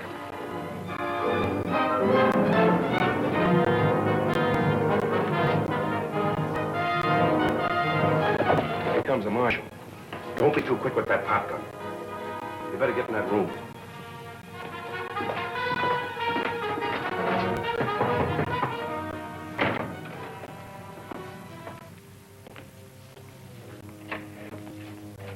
Why, hello there, Marshal. Come right on in. It's good to see you. I haven't seen you in a month of Sundays. Longer than that, I reckon, Mr. Kurtz. Longer than that. Will you have a little drink to warm up? Oh, thanks. I'm on duty. On duty? Way up here in this lonesome neck of the woods? Yep. Seems there's a bunch of hijacking outlaws hiding out around here. I was thinking maybe you'd seen something you'd like to tell the law about. No. Ain't seen nothing. Even the four-footed skunk scarce up here this season. Well, just thought I'd ask. Oh, if you see anything, Mr. Kurtz, let me know. I sure will, Marshal. What was that? Those dang rats. This place is polluted with them. Always knocking something over. I wish I could get rid of them. You're trying to catch that rat. Have a smoke on me. Thanks. I will. So long. So long, Marshal.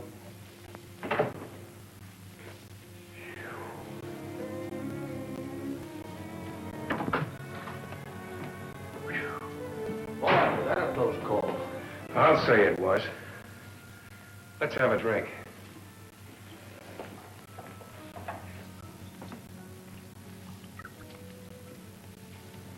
He's probably cleared out of the neighborhood by now, but I'll keep my eyes open for him. Please do. He's a killer. I'll see you tonight.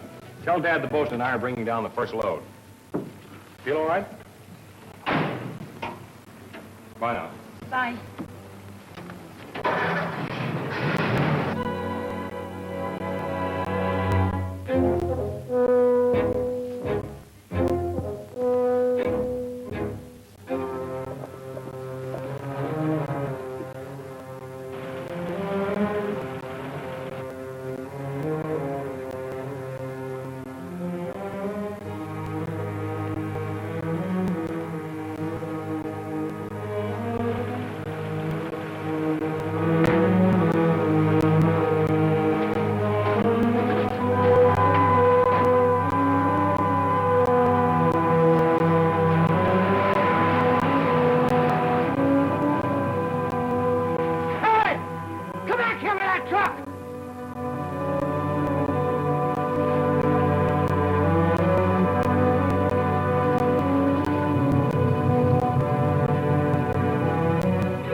Just slugged Bill and got away with our pickup truck. What? Let her roll, Bosun.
man who tried to shoot Jim today was one of the masked men I saw before. I'm sure of it. I'll take some men in the truck with me.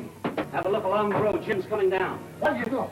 A couple of high-fighters just slugged Bill, got away with our pickup truck. That cinches it. They're after Jim. Have 3 of the men go with me. Ruth, you come along, too. You need her? Oh, I can't stay here, Dad. If something should happen to Jim or Bosun, I...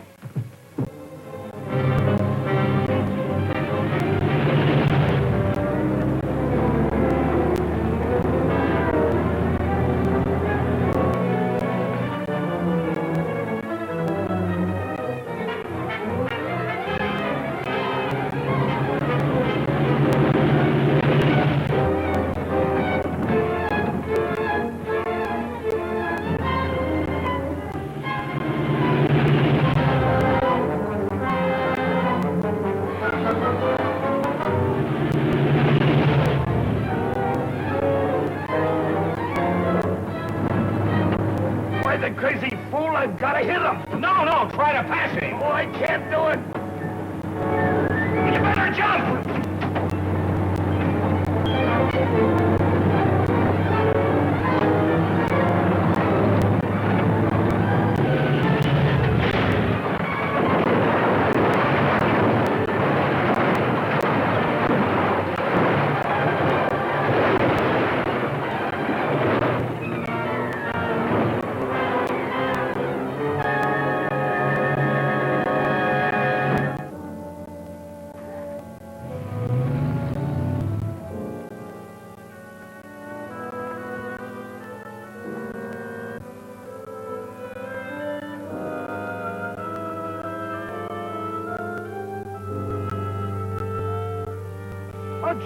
Jim! Well, come on, stop yelling. Get in here. Oh, hey, this thing's full of floors. Oh, come on, let's get a look at that truck.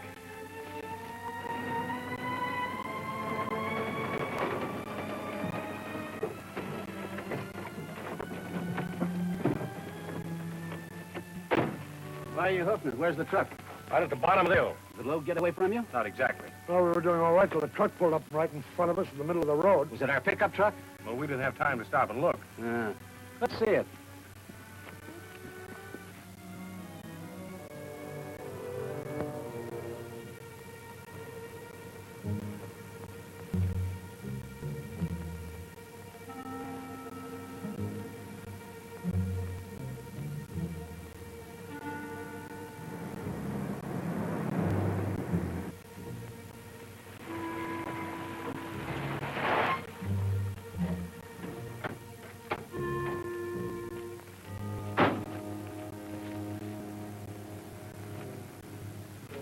I got young Hudson. Good work, Brendan. I thought that would make you happy, Hauss. How did you do it? I'll tell you the story later. First, we're paying a visit to the gun site mine. Go down and get rid of that truck I've been using.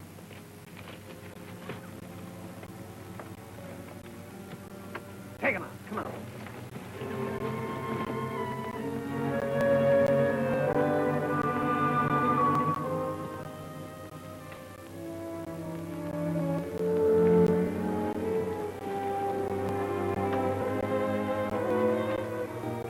Get the watchman. Work fast, but keep quiet.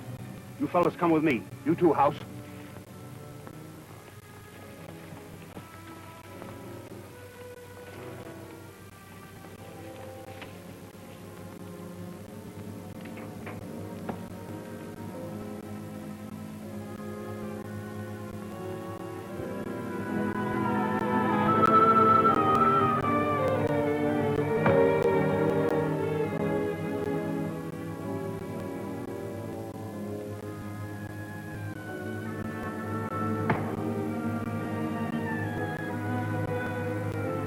Nothing to be done about the truck.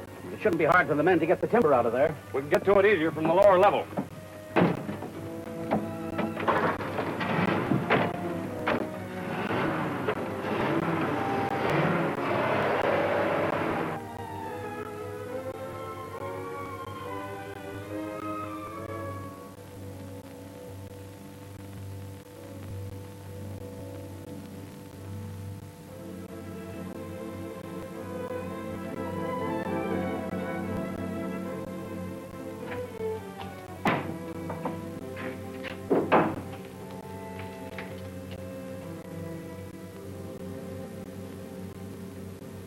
That's it.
Wonder where everybody is.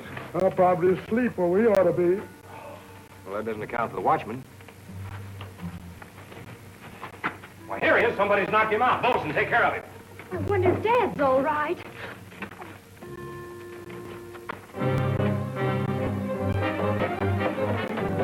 Ruth, don't go in there.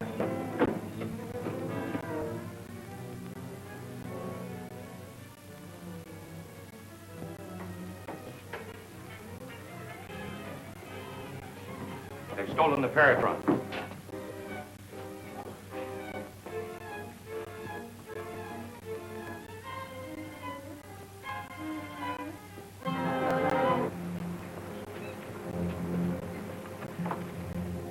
Put it down here. But carefully. Nothing must suffer the least damage. This might be the most important discovery of our time. How soon can you set it up and have it working? Depends on whether we have rods. I took everything from the laboratory I thought would be of value. I'll do the best I can. But Jim, I tell you, I was right here all the time. I don't see how... This is terrible. A weapon of such terrific power in the hands of those men. Why, they wouldn't hesitate to use it on anything or anybody. I know. But don't worry about it, Doc. We'll get it back. From now on, nothing else matters till we do. Oh. If you need any help, sing out. I'll go tell Brock we finally made it.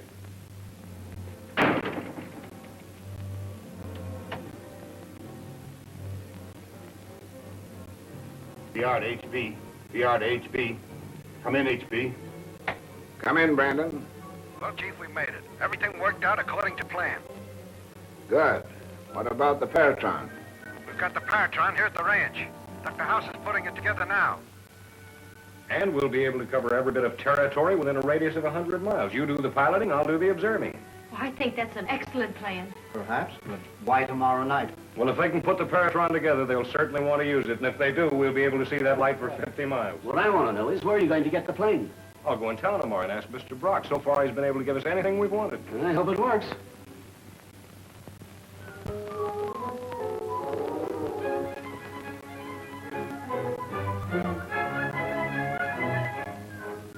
How much would a thing like that cost, Doc? I don't know. It's hard to say.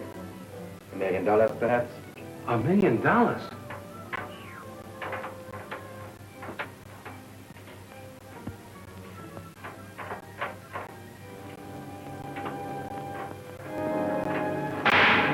You meddlesome pig. I told you to keep your hands off. Do you think you can operate it? That blundering fool hasn't damaged it.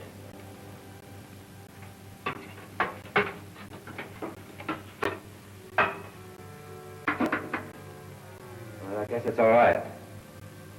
Here, this is the energized quartz Dr. Miller came north for. It is a secret of the Paratron's miraculous power. Let's see you make it work, Doc.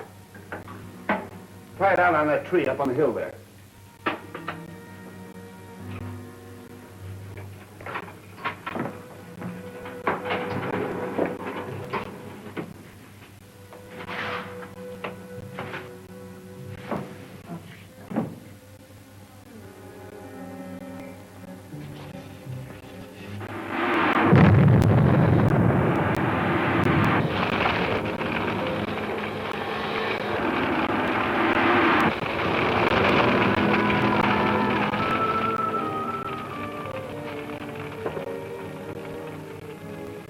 hot stuff, Doc. What makes it tick? Apparently some form of atomic energy. I should like to have seen Dr. Miller's face when he realized what he had created. I'd like to have seen him when he realized it was gone. What do you think Brock is going to do with it? Probably send it abroad as soon as possible. You know, you can't hide a thing like this. I hope he does not take it away from you too soon. Such a long time has passed since I have worked in it.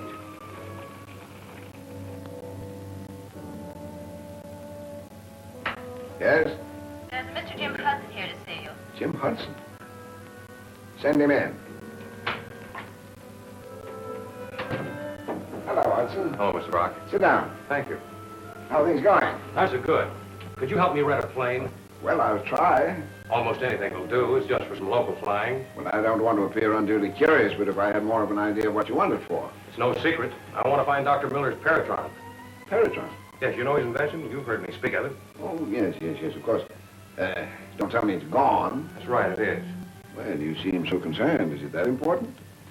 It's extremely important. That machine in the hands of the wrong people could be a terribly destructive weapon. Well, but didn't you say that its commercial use was to convey substance through space? It was, until Dr. Miller developed it far beyond that point. But what about the plane, sir? Hello. Give me 752. Hello, Paul. This is Brock talking. Say, can you rent me a small plane for local flying? Yes. Yeah, that's right. Wait a minute. You got an old two-seater biplane they use as a trainer. Well, that'll be fine. Ask him if it has landing lights. Does it have landing lights? Yeah, well, have it serviced and ready to fly. Jim Hudson will pick it up. Thanks a lot, Mr. Brock. I hate to be always calling on you. Oh, don't mention it. Glad to be of help. I'll go right down and get it. I want to get started tonight before the thieves cover too much territory. Goodbye. Goodbye. Thanks again.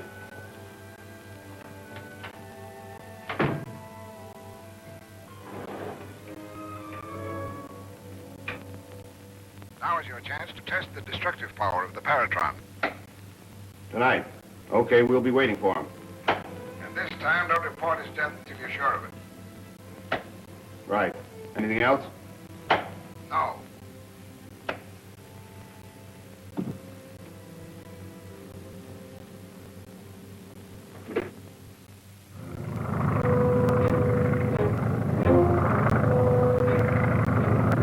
When you hit 10,000, cut your motor and glide in a wide spiral.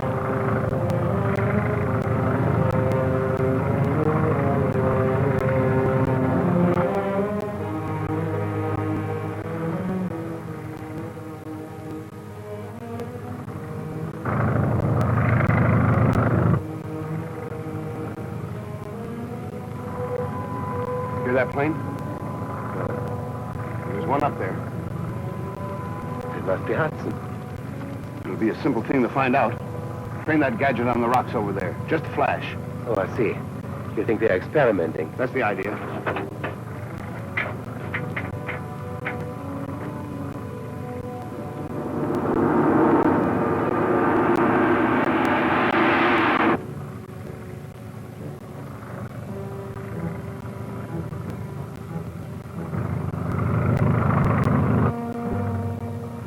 Try it again.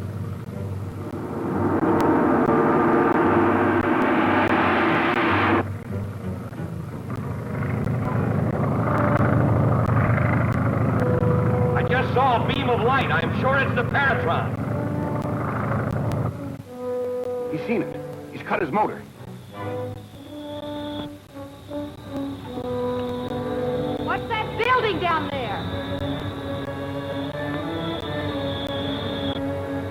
That ought to be the old Kurtz Ranch. Did the light come from there? No! Further over the hill.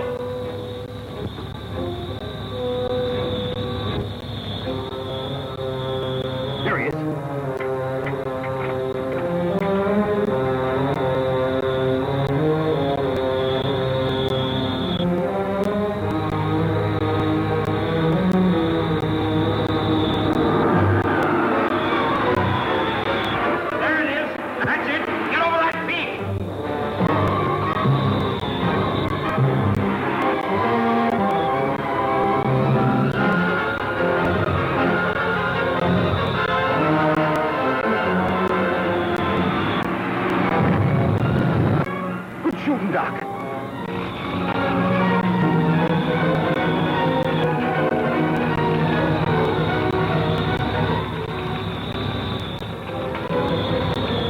bad that mountain cuts off the view of the fireworks.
That mountain cuts off the view of the fireworks.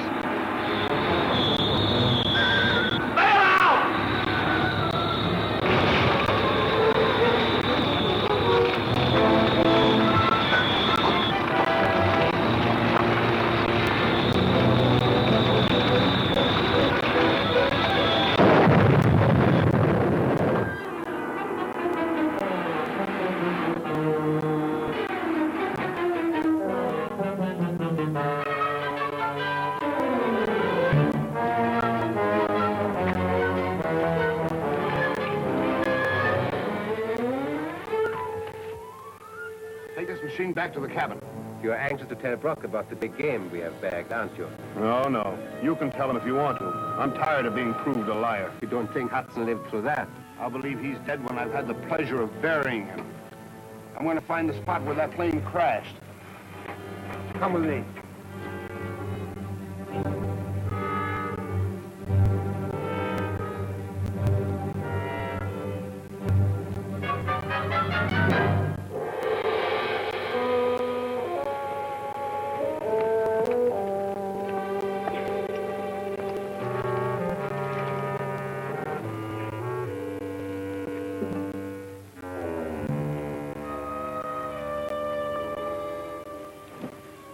I'm sorry, Ruth. If I'd have thought this had happened, I certainly wouldn't have brought you along. Now, none of that. I'd rather be here with you than back there at the mine wondering. You're a great pal. Now, look, here's what I want you to do.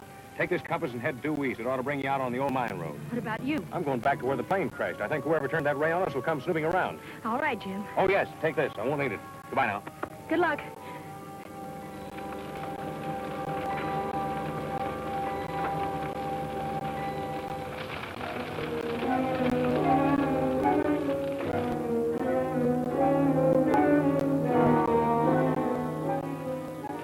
They're done for.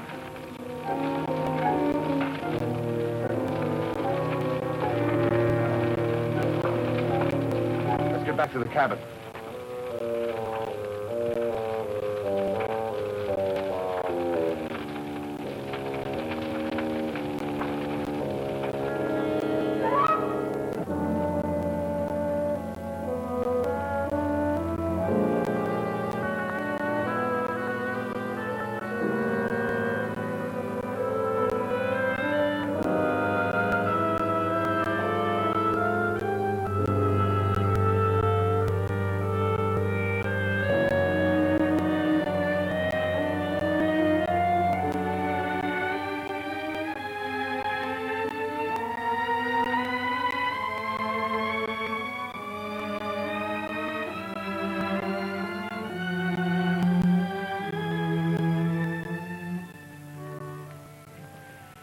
didn't get close enough to those two fellas to recognize them. The only thing I'm sure of is that Kurtz's cabin is the hideout. Then I'm for sending the marshal up there and arresting the whole bunch of them. Oh, it wouldn't work. Then why not? He's right, Bob. If the Paratron's in that cabin, you couldn't get 100 men within a mile of the place. Well, you know what it did to the plane. Well, it's not like you two to sit back and take it without a fight.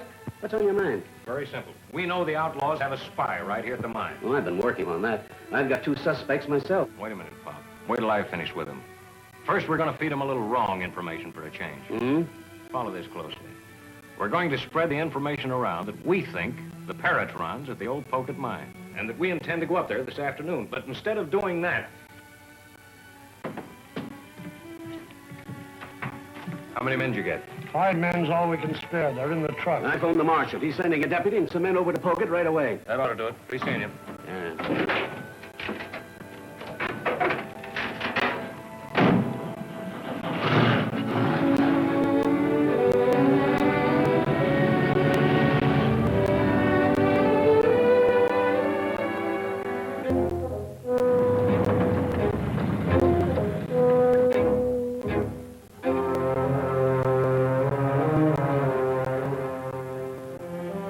You boys stick around to hear from us. Come on, Bosun.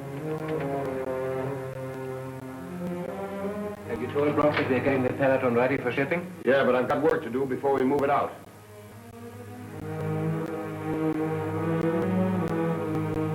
Brock verified the tip we got on Hudson being at the Pocket mine. The boys and I are riding up to take a look. We ought to be back for nightfall.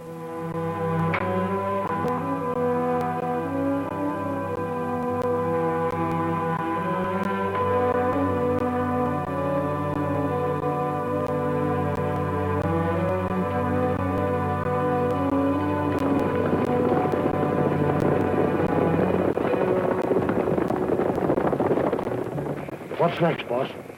We're going to stick around and wait. Wait for what? For those outlaws to move far enough away so they can't hear the gunfire. Gunfire? What gunfire? Ours. Ours?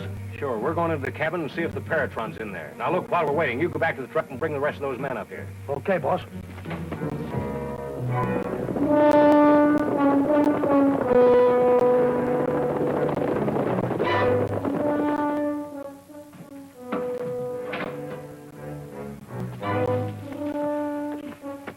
I've got the men staked out just like you said, boss. You tell them to make a lot of noise? They'll make more noise than a division of infantry. All right, let's go. All right.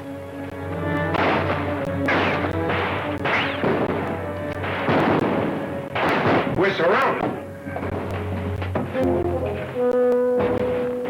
Don't fire, you fool! They ain't gonna get me without a fight. No time for fighting. This is the time to use your brains. I ain't so sure about my brains, but I am about my shooting. So listen to me.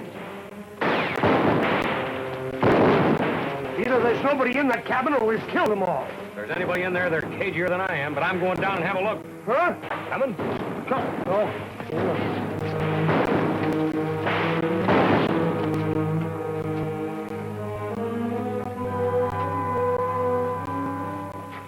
Now, here's the plan for action when the outlaws get here. You 2 men will be laying low over here on the right. You 2 men...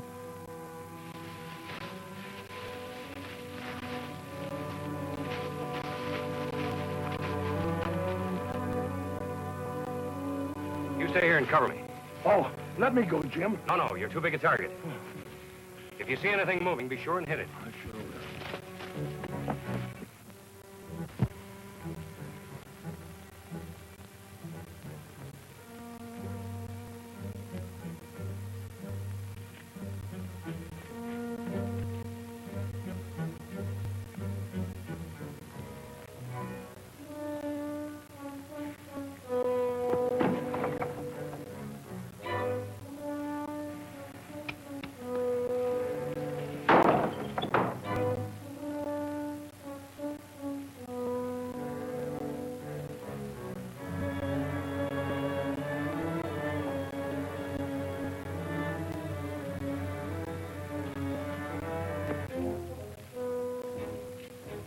Stand just inside this door. I'm going to take a look in the other room.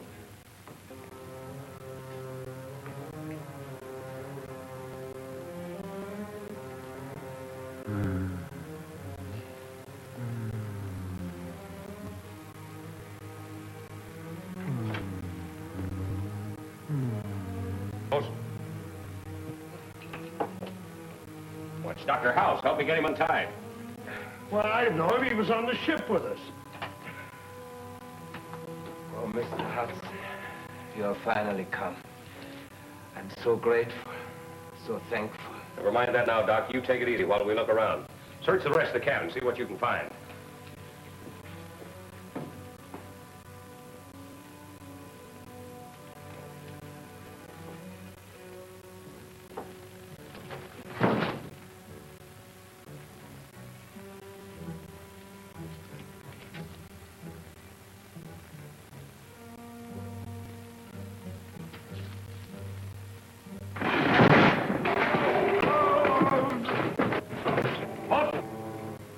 I'm all right.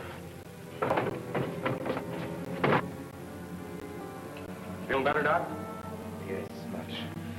Thank you. You're wondering how I've come here, aren't you? Well, yes, sort of. Remember when we were on that ship? I went to see the captain about that murder. I don't understand why, but he had me locked in the hold. And then the ship ran into the iceberg, and I remember nothing anymore.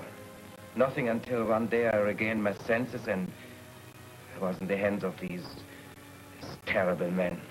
Things they have made me do, you can't imagine.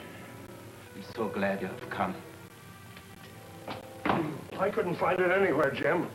Oh, Dr. Miller's Paratron's been stolen. We thought perhaps it was here. Yes, I know.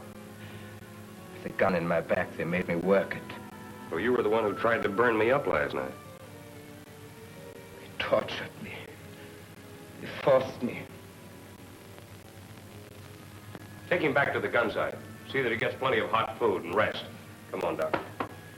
Thank you, Mr. Hudson. Thank you.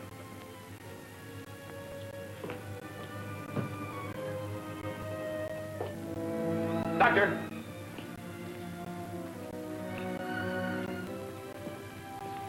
Do you know where the Paratron is now? No. It's out there somewhere. Whenever they take me from here, I'm blindfolded. I'll go on up to Pocket Mine. The deputies probably grabbed those outlaws by now. Might be able to get some information out of them.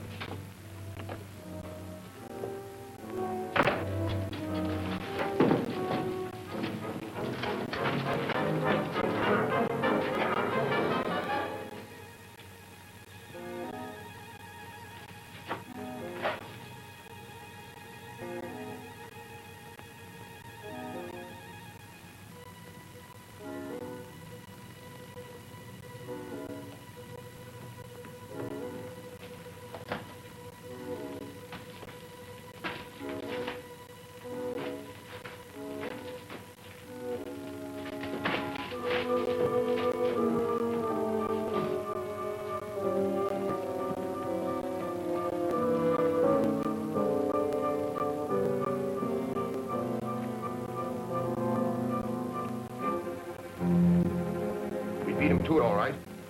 We'll stake it out. Remember orders if anything goes wrong.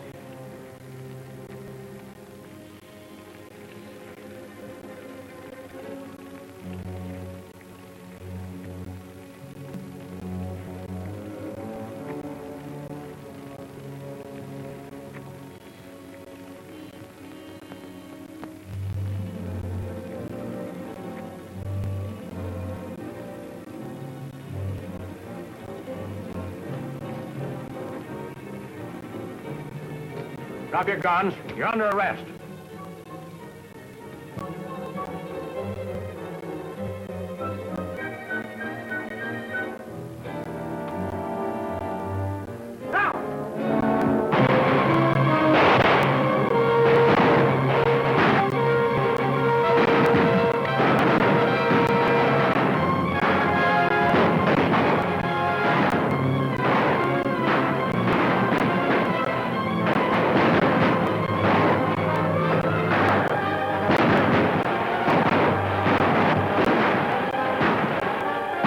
Work your way back to the horses.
Get those masks down.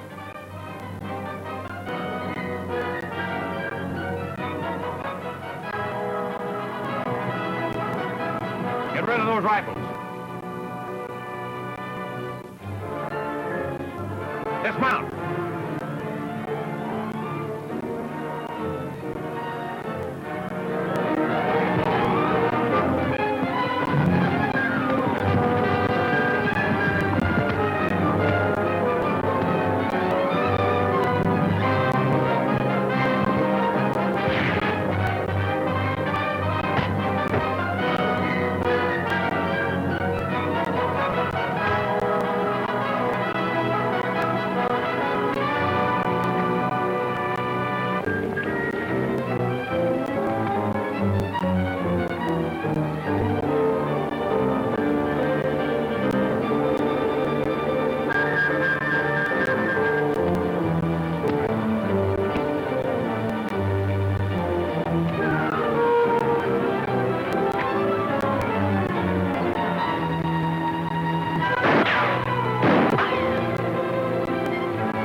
Dismount!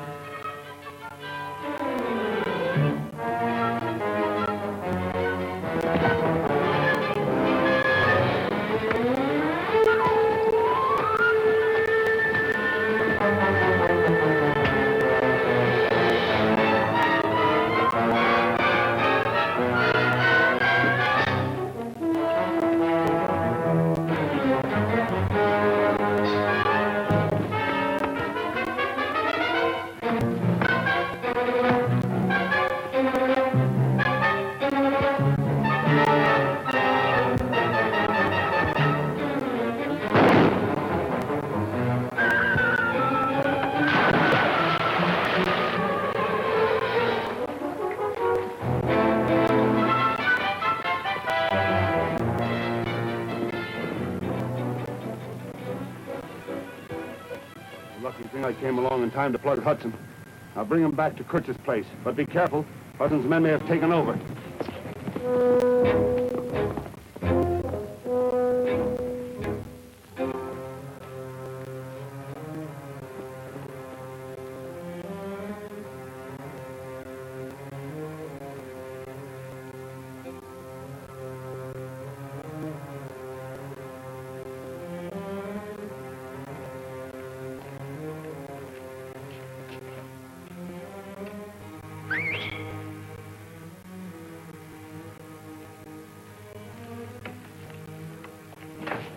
What happened to you? Everything okay? Things have been happening so fast around here, I don't know. Where's Hauss? That's what I mean. Jim Hudson and his outfit came up here shooting. I wanted to fight it out, but Hauss made me hide in the chimney. Where's the Paratron? In the chimney. You know what? When Hudson and his outfit moved in here, Hauss acted like he was an old friend of theirs and went along home with him. I don't get it.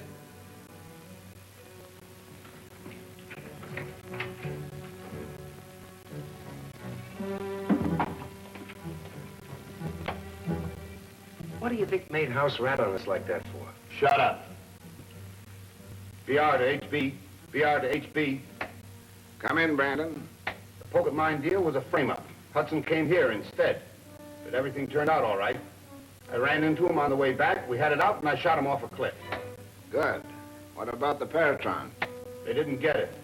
By the way, Hauss pulled a fast one and went over on their side. Looks like he's trying to save his skin. Maybe he's smarter than you'll give him credit for. Let's take on him.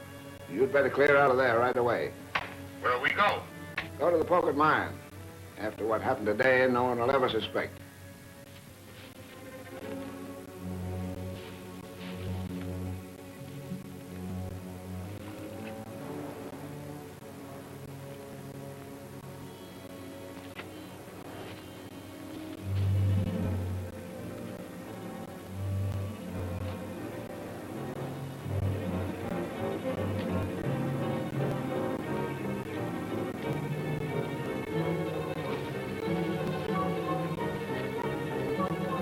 How did it happen? Hijacker shot me. I fell off the ledge in the river.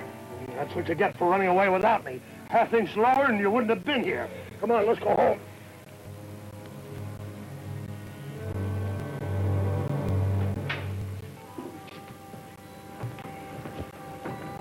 Here, crate the radio, too. Okay. You ain't gonna take all them explosives and ammunition, are you? Why not? Why, this don't even make a dent in what's left down there. Let me take a look.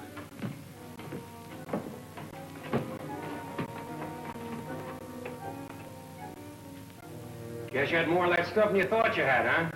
Certainly can't move an arsenal like this today.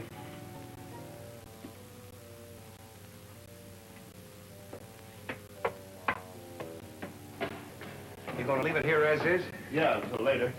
You sure you got all the parts for the Paratron? All packed and on its way. Well, we gotta get moving before some of Hudson's outfit comes snooping around again. Right.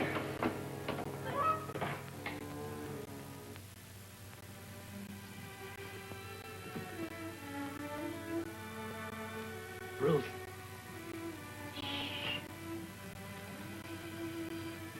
How is he? I'm all right, Bob.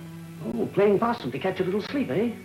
No, I was just thinking of pocket mine. How'd the deputy come out up there? Not so good. The trap backfired. Although the deputy shot 4 of the outlaws, but none of them lived to tell nothing about the others. Well, that's all right. We know where the hideout is anyway. What time is it? 20 after 10. Well, I gotta get out of here. Jim, please. No, I gotta get back to that hideout, pull those outlaws lead, and remove that evidence.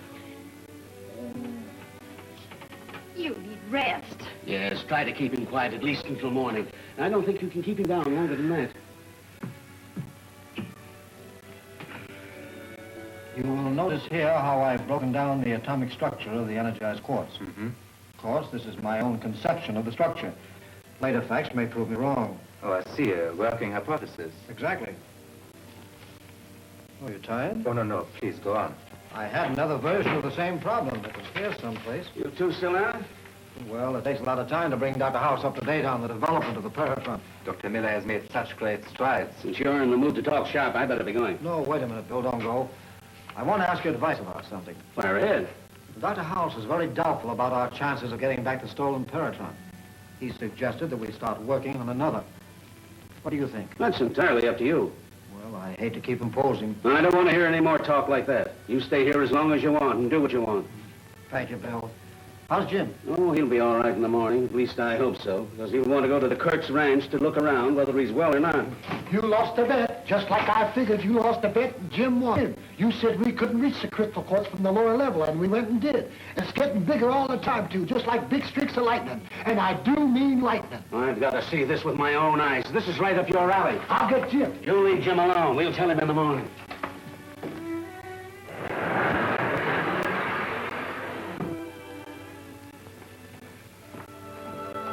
There she is, boys. Why, there's enough quartz there to charge 100 Paratrons. If used properly, that could make a country the most powerful in the world. You know, the quartz on the lower level might be even stronger. I wonder if Grid has got a specimen of it yet. I'll go and see.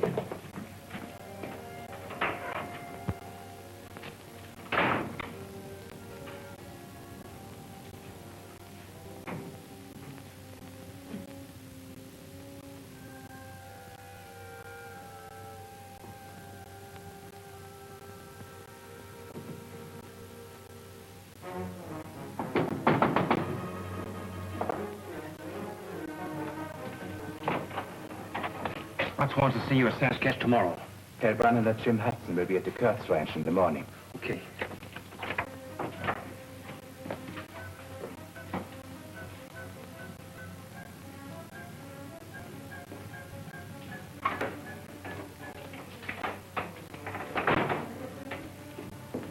Doctor, do you want to help me analyze what?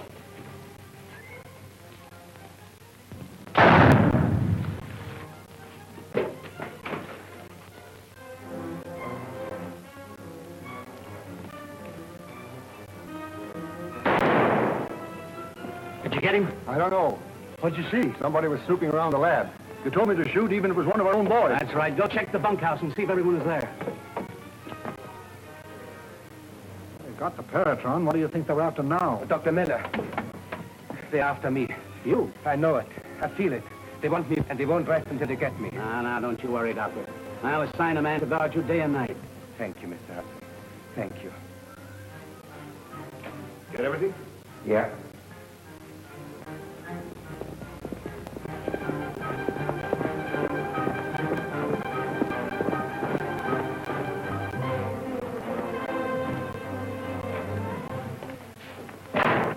Our man got the message through to Hauss and he sent one back. Jim Hudson will be up here in the morning. Jim Hudson? I thought you said you shot him and he fell in the river.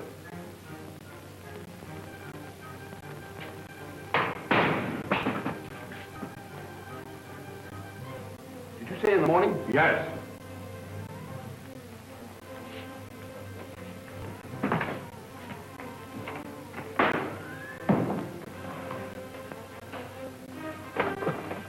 Get me a hammer and wrecking bar. Okay. While you're at it, bring me the tool chest, the detonators, and wire.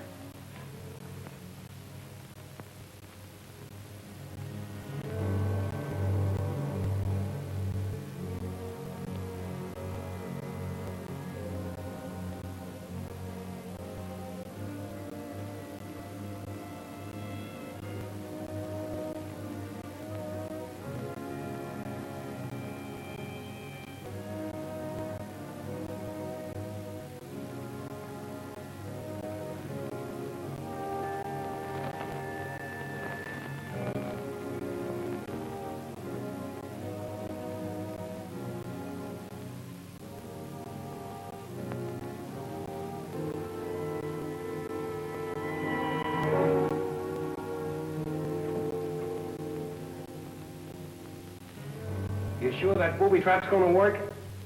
I'd hate to be in Hudson's shoes when they touch this step.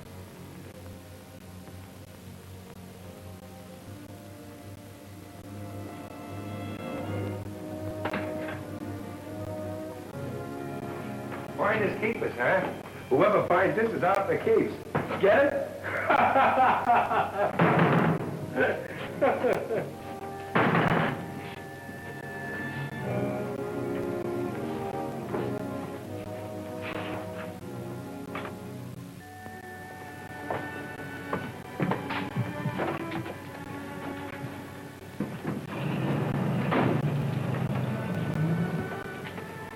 Oh, how are you this morning, Dr. Hauss? Just fine, thank you.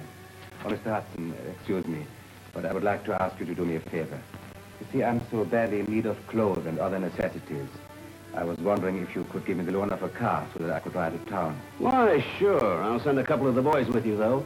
After what happened last night, you'll need protection. Thank you very much. I'll tell you what. I'll give you a letter of introduction to Mr. Brock. He can fix you up with anything you want. Thank you very, very much.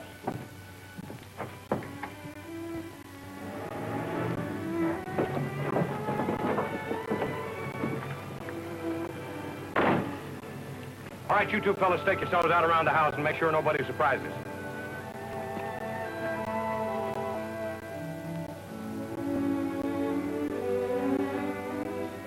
Don't know what you're going in there for. It's a cinch they've cleaned everything out. You can't tell, Bosun. They may have left a clue around someplace.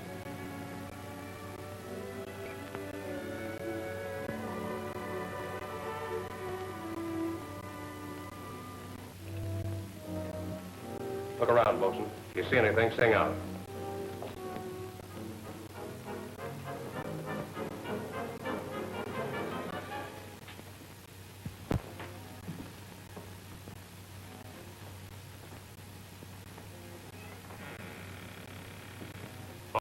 Trap door. I'll bet this leads to those tunnels Dr. Hauss was talking about. Let's take a look. There we are. This is one reason I wanted to come back. I think we're getting someplace.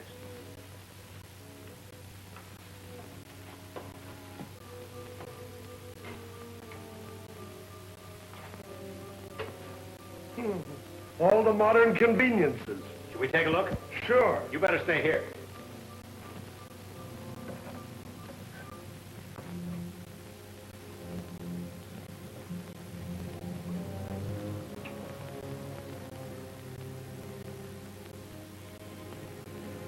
Be careful. Careful?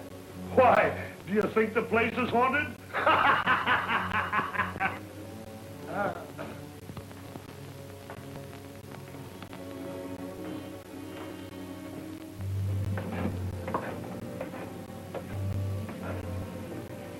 Like a regular cellar to me. So that's the opening to a tunnel, I think. Let's see what's in there.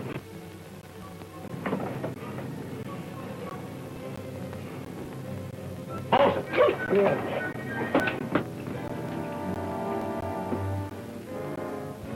I can't see a thing. Go ask Ruth to bring a flashlight from the car. Oh, Miss Ruth! Jim wants a flashlight. Will you go out in the car and get it, please? All right, Bosun.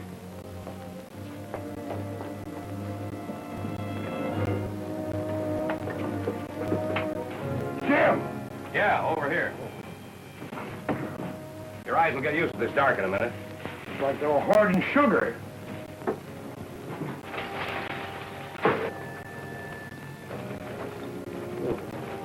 Samples of ore. Looks like Kurtz must be doing a little prospecting on the side. You know, I'd like to have a look at those walls. Let's get these sacks out of here. They may be just a blind. No, don't throw them there. What are you trying to do? Block us in here? Throw them all the way out.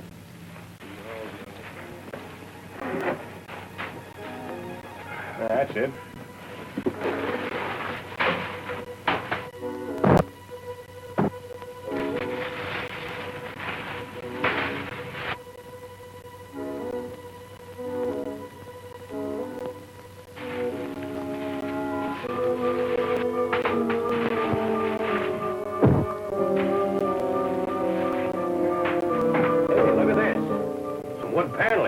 Might be an entrance. Might go someplace. I'm going to go get an axe.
Brandon calling HB.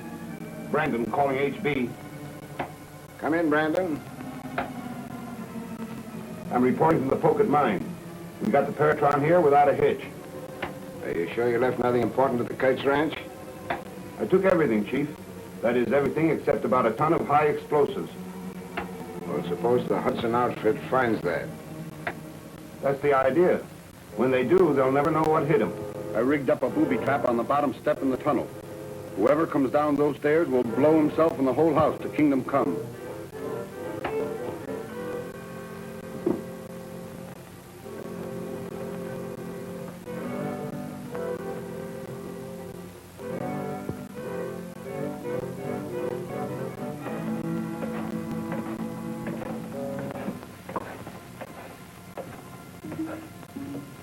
Looks just like a regular cellar to me.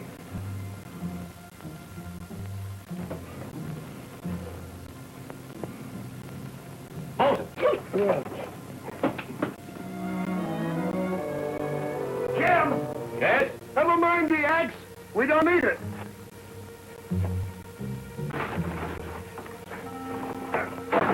It's just a wood cribbing. There's nothing behind it. Let's take a look at this wall over here.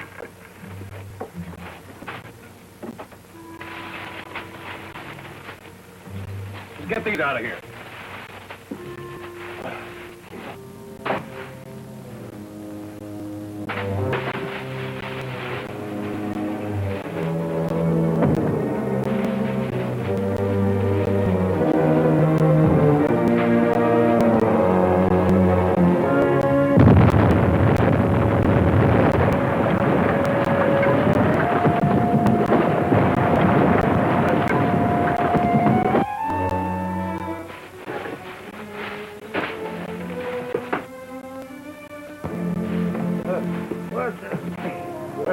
Are you hurt? Get this sack off of me! Oh. No, not that one that's off of my neck! Oh!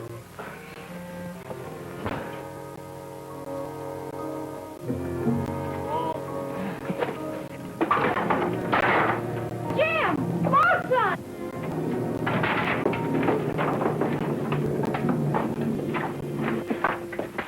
Jim! Ruth, you all right? Yes, are you? Sure. Hey, you know what saved us, Jim? What? This side tunnel shut off the blast. Dr. Hauss to see you. Send him in.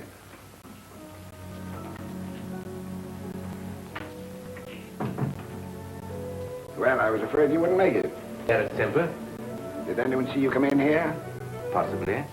As a matter of fact, Hudson's station wagon is outside, waiting for me, with 2 men in it. What? A letter of introduction from Mr. Hudson. He said you could get me anything I wanted. A letter of introduction from Hudson. That's a good one. Sent you right in. Perfectly legitimate visit. Just like one of the family. Did you have a pleasant weekend? Pleasant and interesting. Particularly when they found a vein of the energized quartz, large enough to supply all we need. Now, why wasn't I told this before? You better hurry up and catch those outlaws. Why, you worried about me? No, but pretty soon you won't have any more space left for bruises. Then what'll I do for first aid practice? Oh, Jim! Jim! There's a couple of fellas riding down the trail. Uh-huh, just as I thought. They're checking up on their booby trap. I want to catch at least one of them alive. Now, look, here's what we'll do.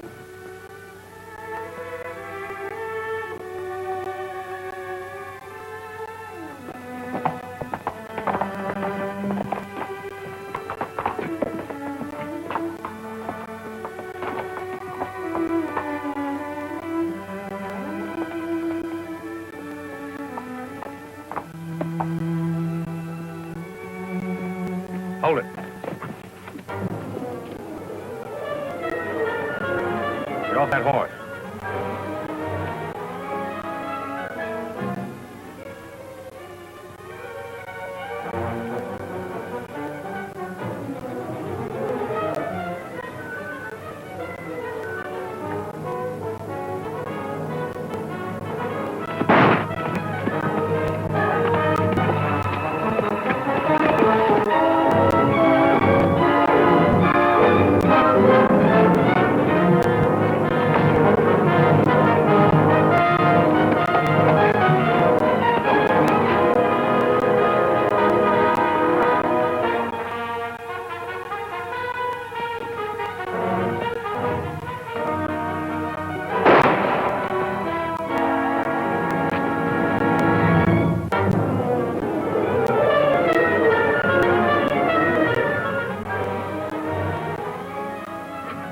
Did you get the other one? Well, I winged him, but he wouldn't fall off his horse.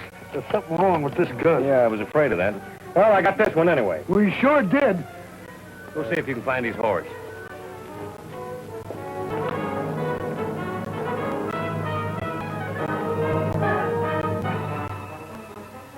I've got enough financial claims against the gun site mine to give me the legal right to put in a bid once we get the Hudsons out of the way. Good. Are you sure Jim Hudson noted the we're using? Certainly. Well, that offers an interesting possibility. What do you mean? Could you get him to listen in on us tonight at 12 o'clock? But you may recognize your voice. I don't see... Never mind that. Do you think you could do it? I can try. All right. Tonight, tomorrow night, any night about 12 o'clock. Now, you'd better do your shopping and get back to the gun site. And get word to me just as soon as you know. All right.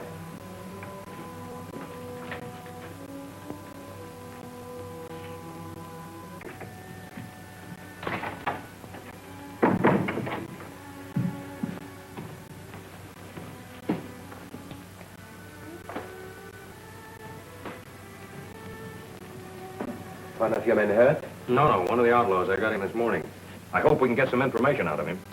Is he badly injured? There are no bones broken. He may be hurt internally. I don't understand it. I couldn't have hit him that hard. Do you mind, Doctor? Not at all. I'll go get some smelling salts and see if we can bring him to. He seems to have a concussion, possibly a fracture. I believe he should be taken to the hospital in town. If I had my way, I'd turn him over to the marshal. I don't believe in coddling crooks.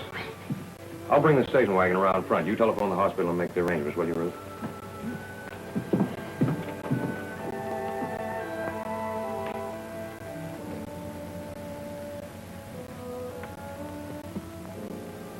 You got to get me out of this. You must act quickly. Here, take this. You might make use of it.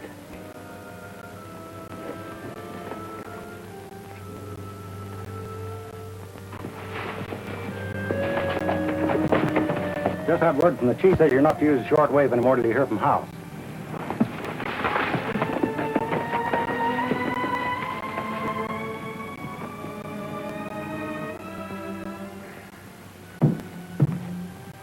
I believe our patient is regaining consciousness. Well, take it easy, fella. My head.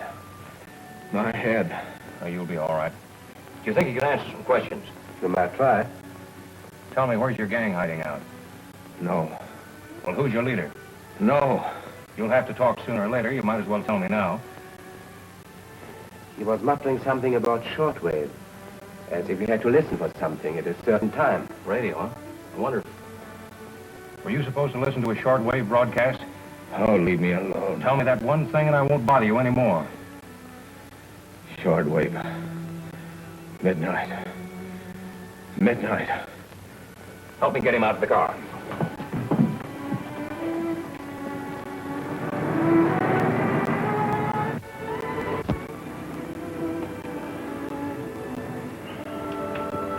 How is he?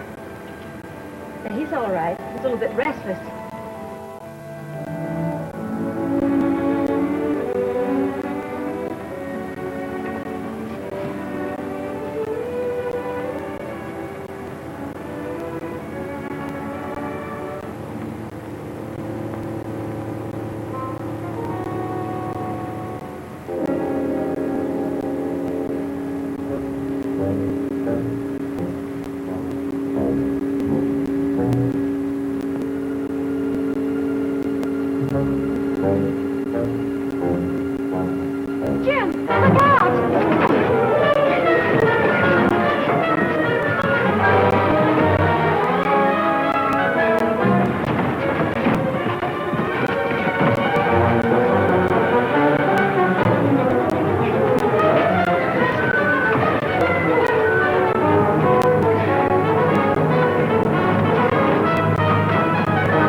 stupid.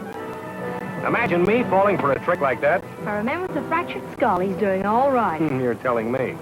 Well, there's only one way we can get back to the mine. You mean... Mm-hmm.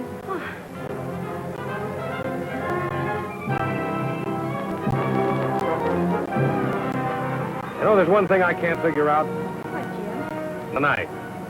The knife? Yes, where'd he get it? Calling PHQ. Digby calling PHQ. Digby calling PHQ. Come in, PHQ. Jim, hurry, hurry.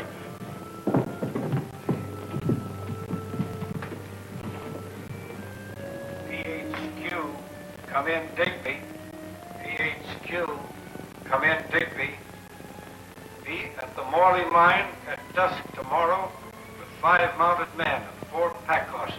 Got that? Okay, go ahead. The Morley, that's the abandoned mine adjoining Pocket.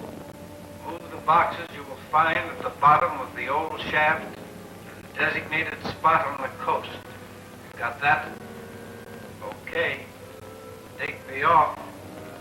Digby off. Hey, you don't suppose that parrot thing could be in those boxes, do you? Well, I don't know, but it's worth a try. What do you say, Pop? If we want to get there before they do, let's get going. We ought to arrive a little after dawn.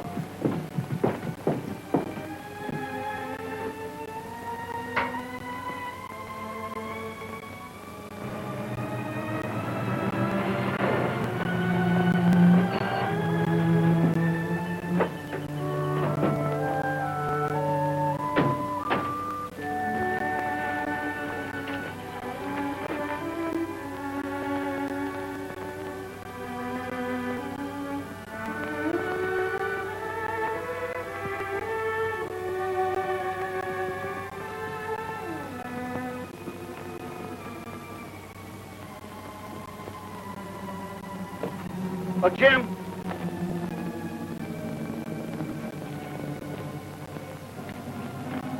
Morley shaft. I haven't been up here in 20 years. Don't look like no one else has, neither. The Paratron's down there. They've done a good job of hiding it. Get those boards over there. I'm going down and take a look. That cribbing's pretty rotten. Better put on a safety rope. We'll need it to pull up the Paratron anyway. Are you going down, too? I'm just as nosy as you are. Now, give me that crowbar.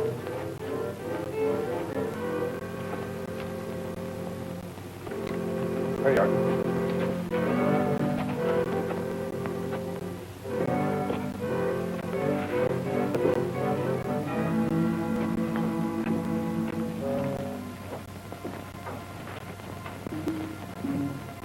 I'll let them get all the way down the shaft.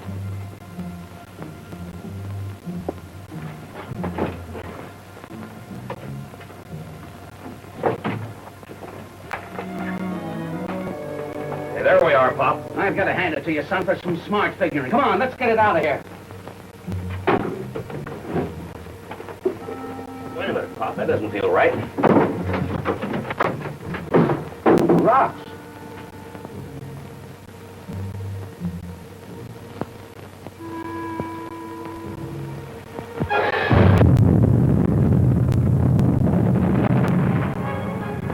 Look out below! Come on, man, let's get out of here.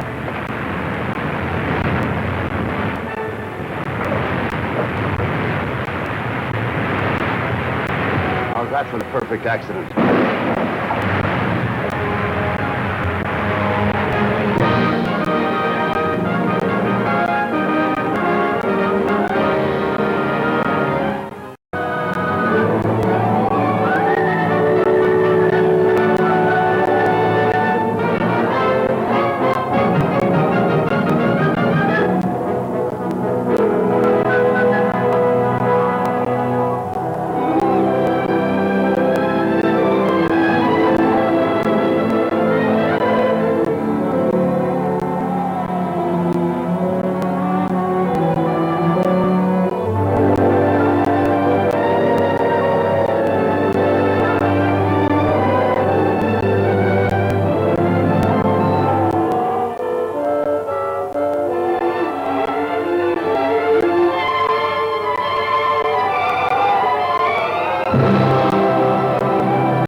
it to you, son, for some smart figuring. Come on, let's get it out of here. Hey, wait a minute. That doesn't feel right. Rocks.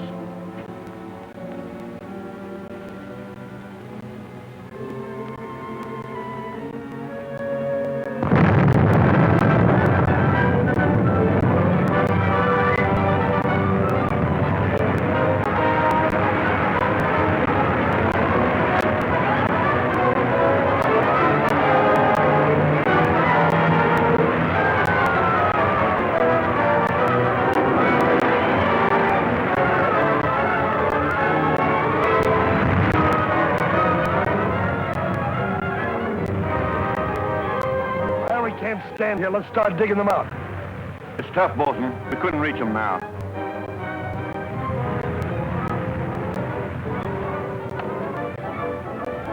Coming, Bosun? No, first I'm gonna find the gang that did this and wipe them out. They must be around here someplace. Well, are any of you going with me? Yeah, we're with you, Bosun. All right, you two take that side. Come on with me.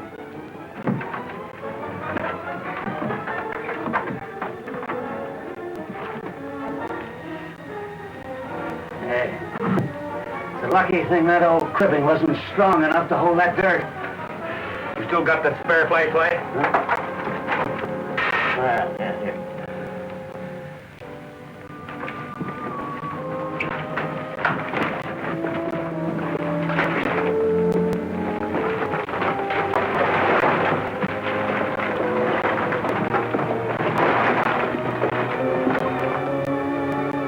Might be a drift of the old pocket mine. Yeah. Well, anyway, it's got to come out somewhere.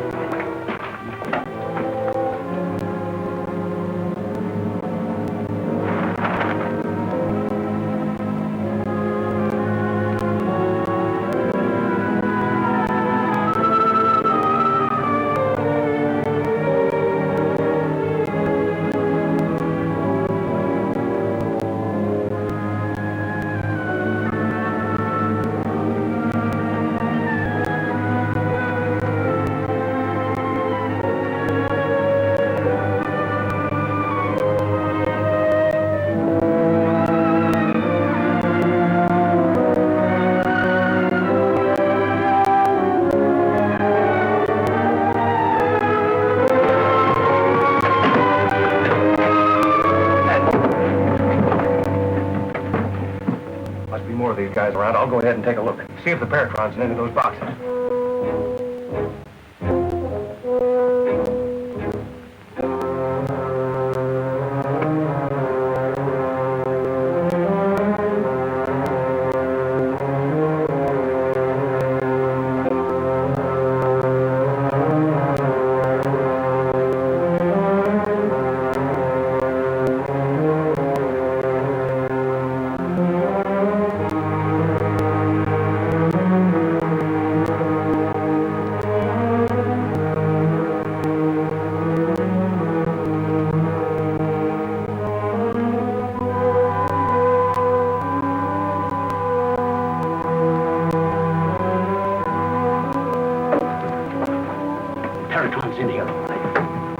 Now all we have to do is get past a half a dozen outlaws. Right. Down there, about 100 feet.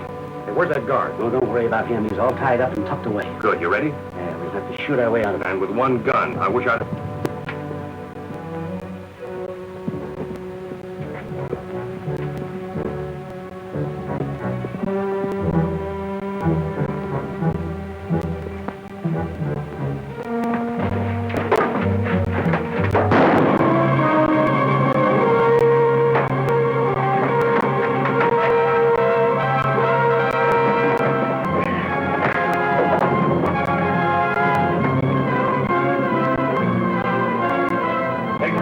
We're in for it now.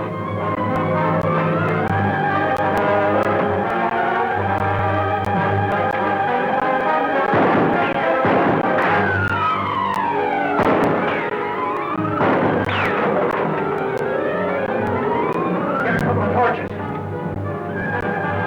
hope those bullets haven't hit the Paratron. It's not the Paratron I'm worried about.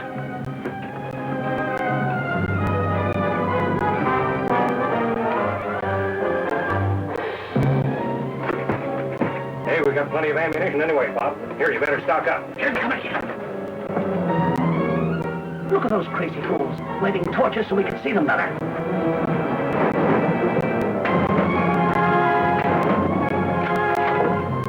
Crazy, are they? I mean, crazy like foxes.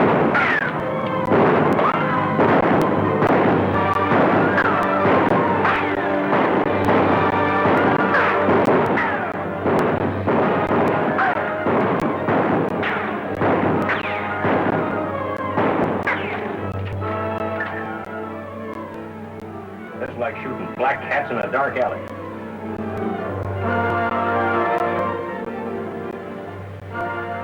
Wonder what they're up to now. I'll see.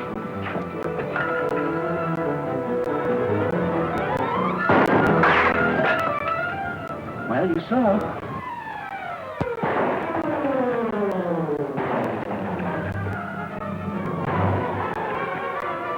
Figure we never look for him up here.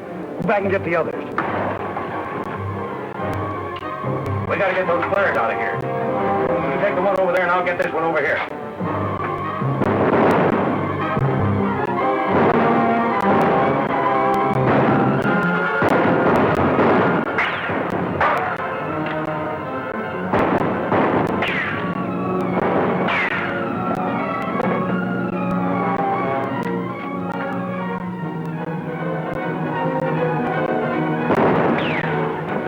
Back there, get it out. We'll hold him off.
Come in, BR. I know all about your blundering. We can't stay here. Hudson will come back in force and wipe us out. Hudson won't be there because you're going to get him first. I don't follow you. Listen, you'll be standing by gunsight mine with your men. At the proper time, Hauss will turn the Paratron on the mine. In the confusion, your men will go in and finish the job.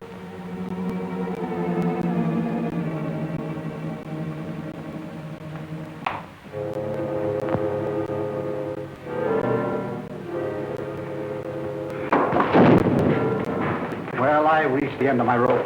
I can't work under these conditions. Violence, fighting, murder. Where are you going, Doctor? To see Hudson. I'm going to make arrangements to take the Paratron back to Seattle at once. Please, Doctor, don't act in haste. I made up my mind.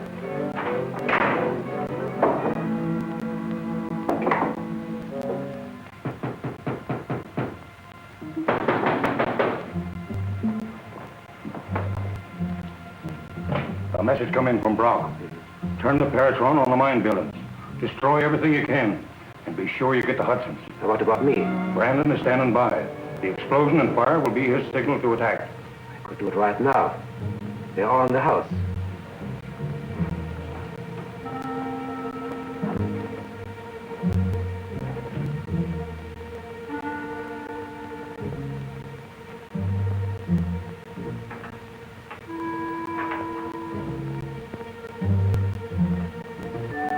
Now would be a bad time to move the Paratron. Why? I can't promise anything. I just have a feeling things are coming to a climax. And when they do, what will happen to the Paratron, to all my work? We'll have to take that chance. Just hope to strike before they do. And I still say we ought to go back to Pocket with the Marshal and his men and wipe them out. And I still say they're not going to sit there waiting for us. So you think your plan will work? I'm sure of it. It's only a matter of days. Maybe hours.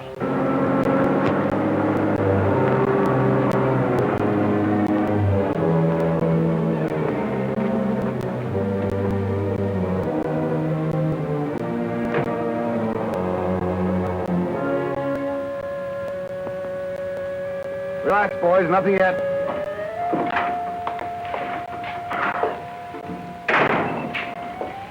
Busy, Doctor? Yes, I'm very busy. What are you doing? Dr. Miller and I are about to conduct an experiment. So if you'll excuse me. Oh, sure, go right ahead. Don't mind if I watch, do you? Dr. Miller is in a rather nervous state. Too much excitement, huh? If you please.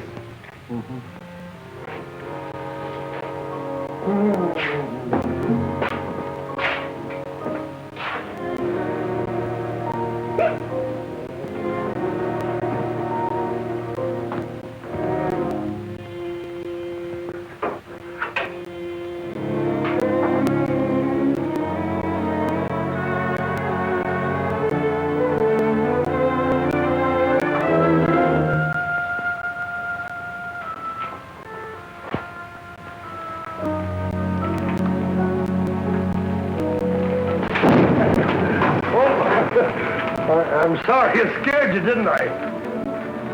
Thought I was water. Of course not, you fool. Leave those chemicals alone, or you blow us all up. Yeah, well, I guess I'll be going. Thank you very much. Oh, you're welcome. Hello.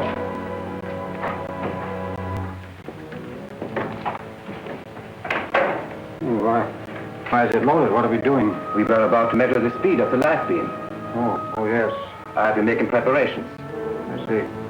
What did Mr. Hudson say to your leaving? Well, we'll wait a few days and see what develops. There are several angles we're sure of. That radio message that fooled us into going to the abandoned mine was obviously a trap. And secondly, that outlaw who told us of the radio was prompted to do so while he was right here. Because naturally, he didn't figure on being captured at the hideout. So it was an inside job. He got it from one of our men. None of the miners was in the house, Pop. Nobody had a chance to talk to him. Say, Jim, the boys are taking the cream of that hot quartz out right now. I thought you'd like to see it. You bet. That quartz is another reason why the doctor ought to stick around. Coming, Ruth? Yes, I will.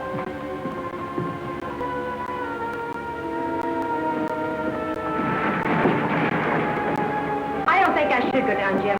Dad worries me. Your father's all right. We'll only be gone about 20 minutes. Come on. All right. There you go.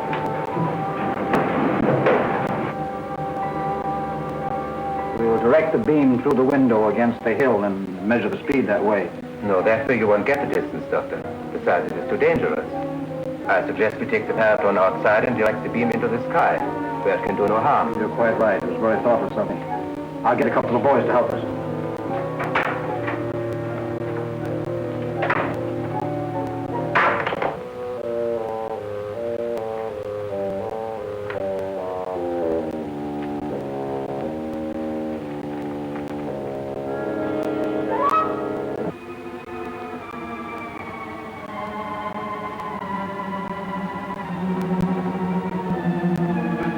Just what the doctor ordered, eh? Yeah, the quartz seems to be getting stronger the deeper we go. What are we stopping here for? I want to show you the difference in the quartz on this top level.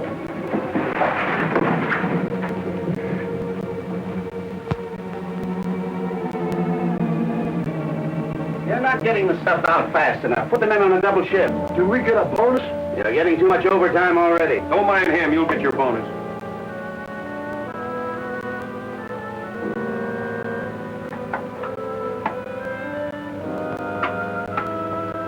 My belief the array will reach 20,000 feet. Now we'll see.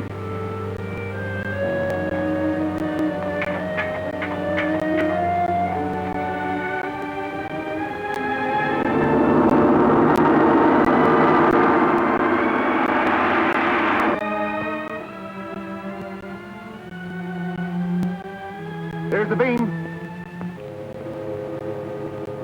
Stand by, men, any minute now.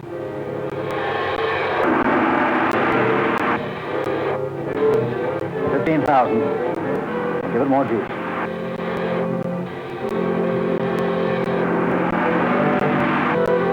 We're depending on you to get the ore out. I'll get it out. Okay, Bob.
Better get set.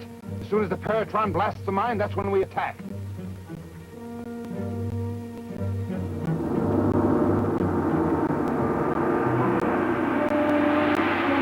There's the beam. Stand by, men, any minute now.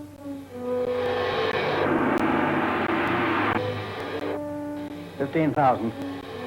Get more juice.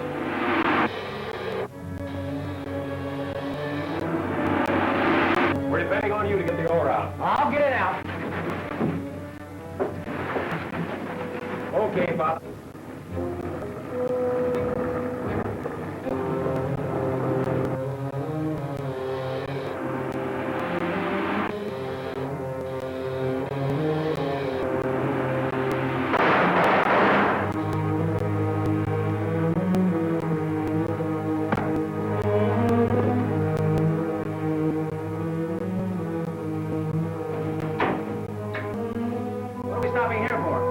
The difference in the quartz on this top level.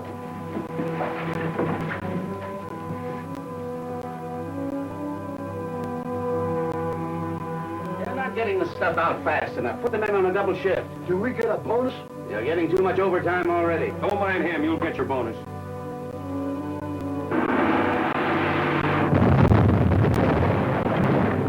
What's that? Follow me quick. Up this ladder.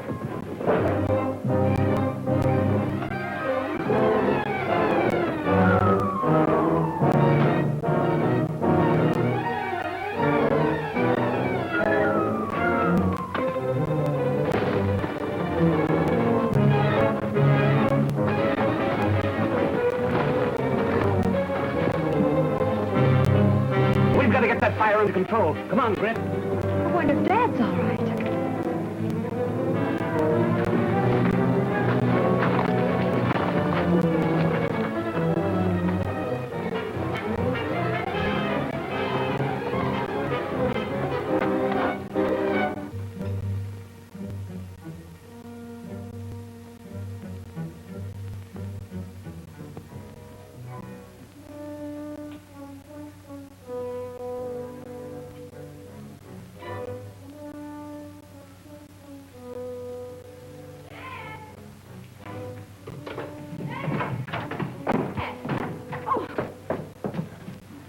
What happened? I don't exactly know. It was so quick. I heard the shots fired, and then somebody hit me from behind. When I came to, the shaft house was inflamed, and Dr. Miller was lying beside me, unconscious. So I brought him in here. Gee, we better get him upstairs.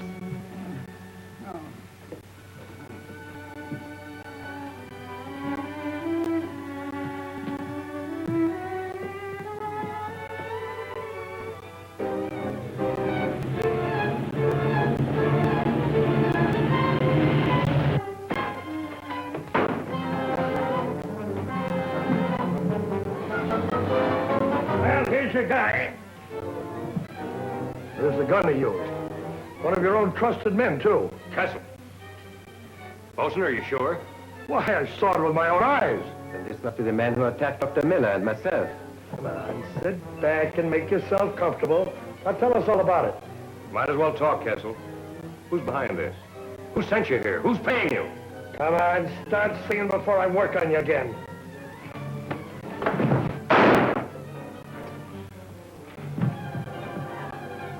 Why'd you do that? He wanted to kill me. I lost my head. I'm all confused. I don't know anymore what I'm doing. I'm sorry. Pop, there's your man that's been working from the inside. Well, it's about time. Kessel. Why?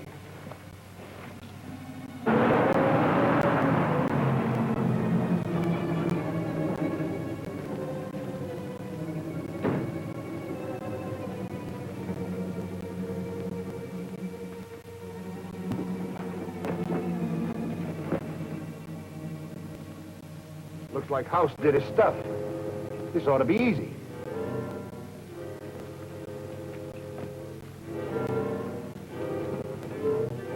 Huh. It's them high binders again. Come on, man!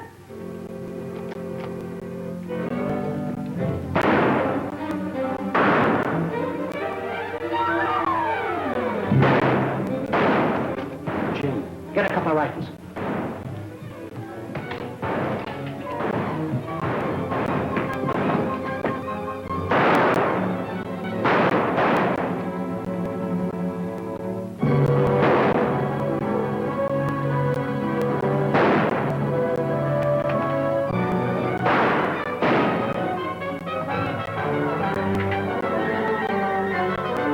They're out of the Paratron. You must take it inside.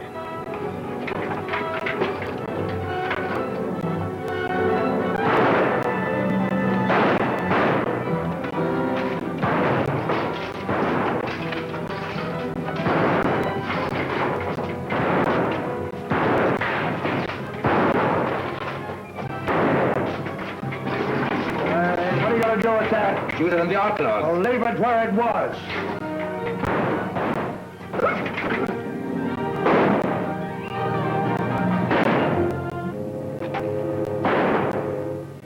I thought you said this is going to be easy.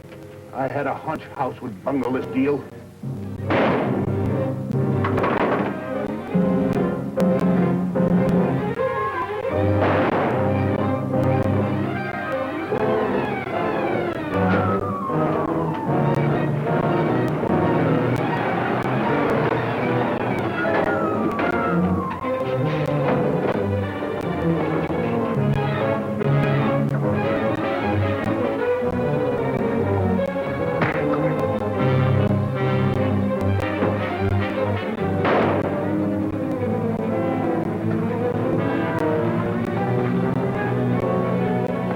Thanks, Bob.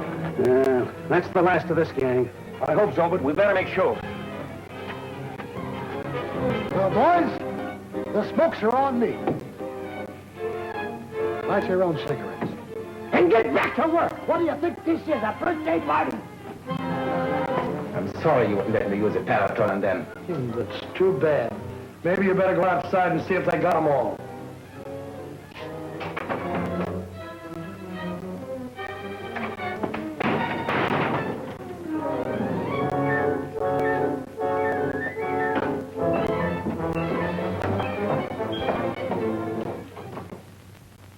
Members of this gang still around. Sooner or later, they'll be back. I agree with you, Doc. I think you should take the Paratron and return to the States. And I shall accompany the doctor, of course. Certainly, Dr. Hauss. Well, fine. I'll load the Paratron on the station wagon and get things ready for you. Thank you, Jim. You know, Doc, for your sake, I'm glad you're gone. But it's going to be awful quiet around here.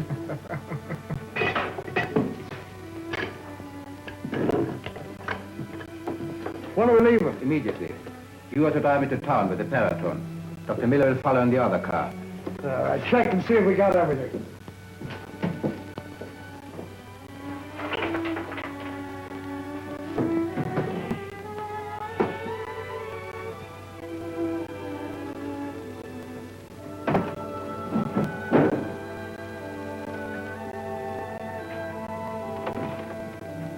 Sorry to have kept you gentlemen waiting.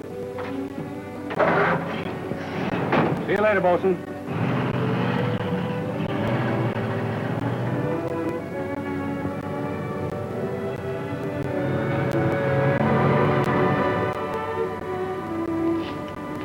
Stop the car.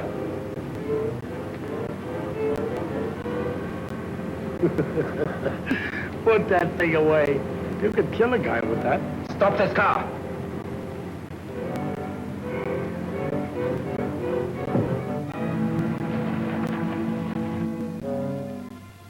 Get out.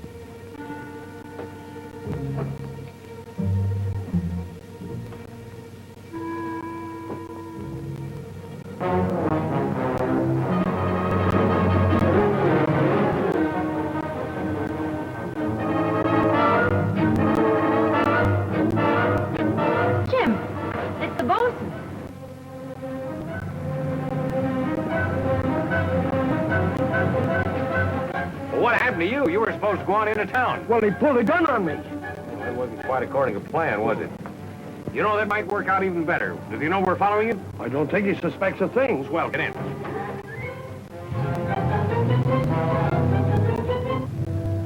Did you have to come straight to my office after that showdown at the mine?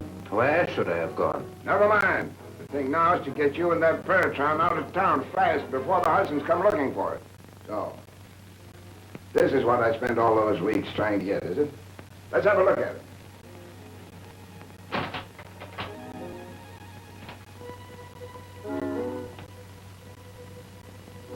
You stupid imbecile.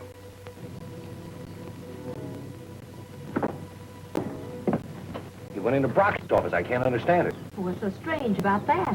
Well, I don't see how Brock could be involved. He's the most respected man in town. Did you expect him to be wearing a stormtrooper's uniform? Well, hardly, but we've got to be sure. Look, Ruth, Brock's secretary knows me, but she doesn't know you. Why don't you go in there and ask her if Dr. Hauss is with Brock? Will you do that? Why not?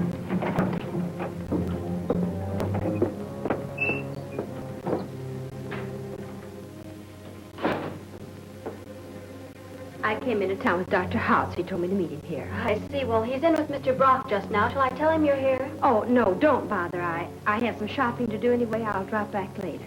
Thank you.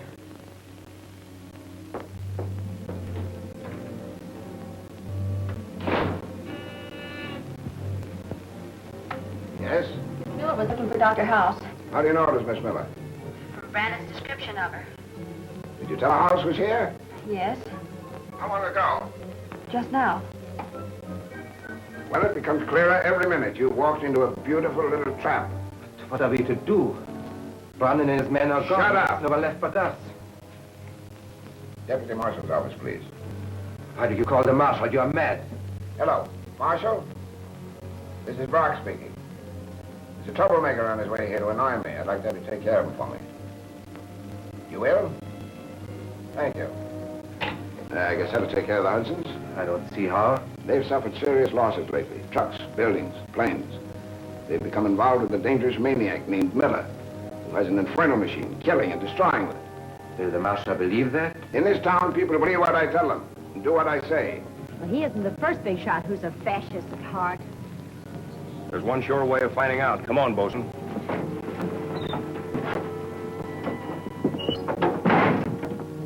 We should be leaving town, not sitting here, waiting. To leave town now would be the worst possible thing we could do. I want to see Brock. He's in conference now. You'll have to wait. I've waited long enough. Hold on, Jim. What's got into you? I want to see Brock. Yeah, that's what he told me. Maybe you better come with us and simmer down. I'm not going with anybody till I see Brock. Oh, hello, Jim. Glad to see you. There's your man, Marshal. That one? Of course. He came in here and tried to sell me an invention he'd stolen from Dr. Miller and the Hudsons. I got wires and arranged this little meeting. Brock. No. You don't believe him, do you? Not quite. I think you must have had a pretty good reason to believe that Mr. Brock would even be interested. Well, just the other day, your own father sent this man to me with a letter of introduction.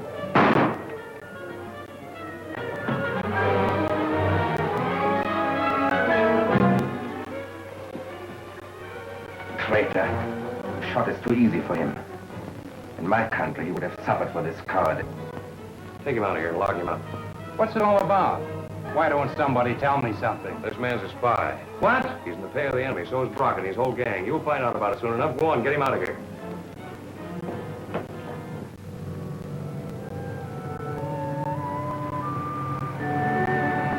No, I'm not angry. I'm just peeved. Because you didn't tell me you were suspicious of Hauss. Oh, so you're the one woman in the world who can keep a secret, huh? I am. What, for instance? The date I've set for our wedding, for instance.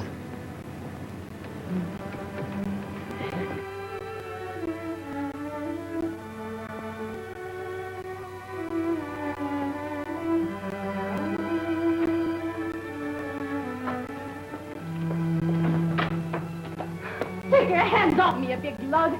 Suppose the marshal told you to hold me as a material witness. Material witness? Yes. I don't know anything about the witness. But if you ask me, babe, you're certainly good material.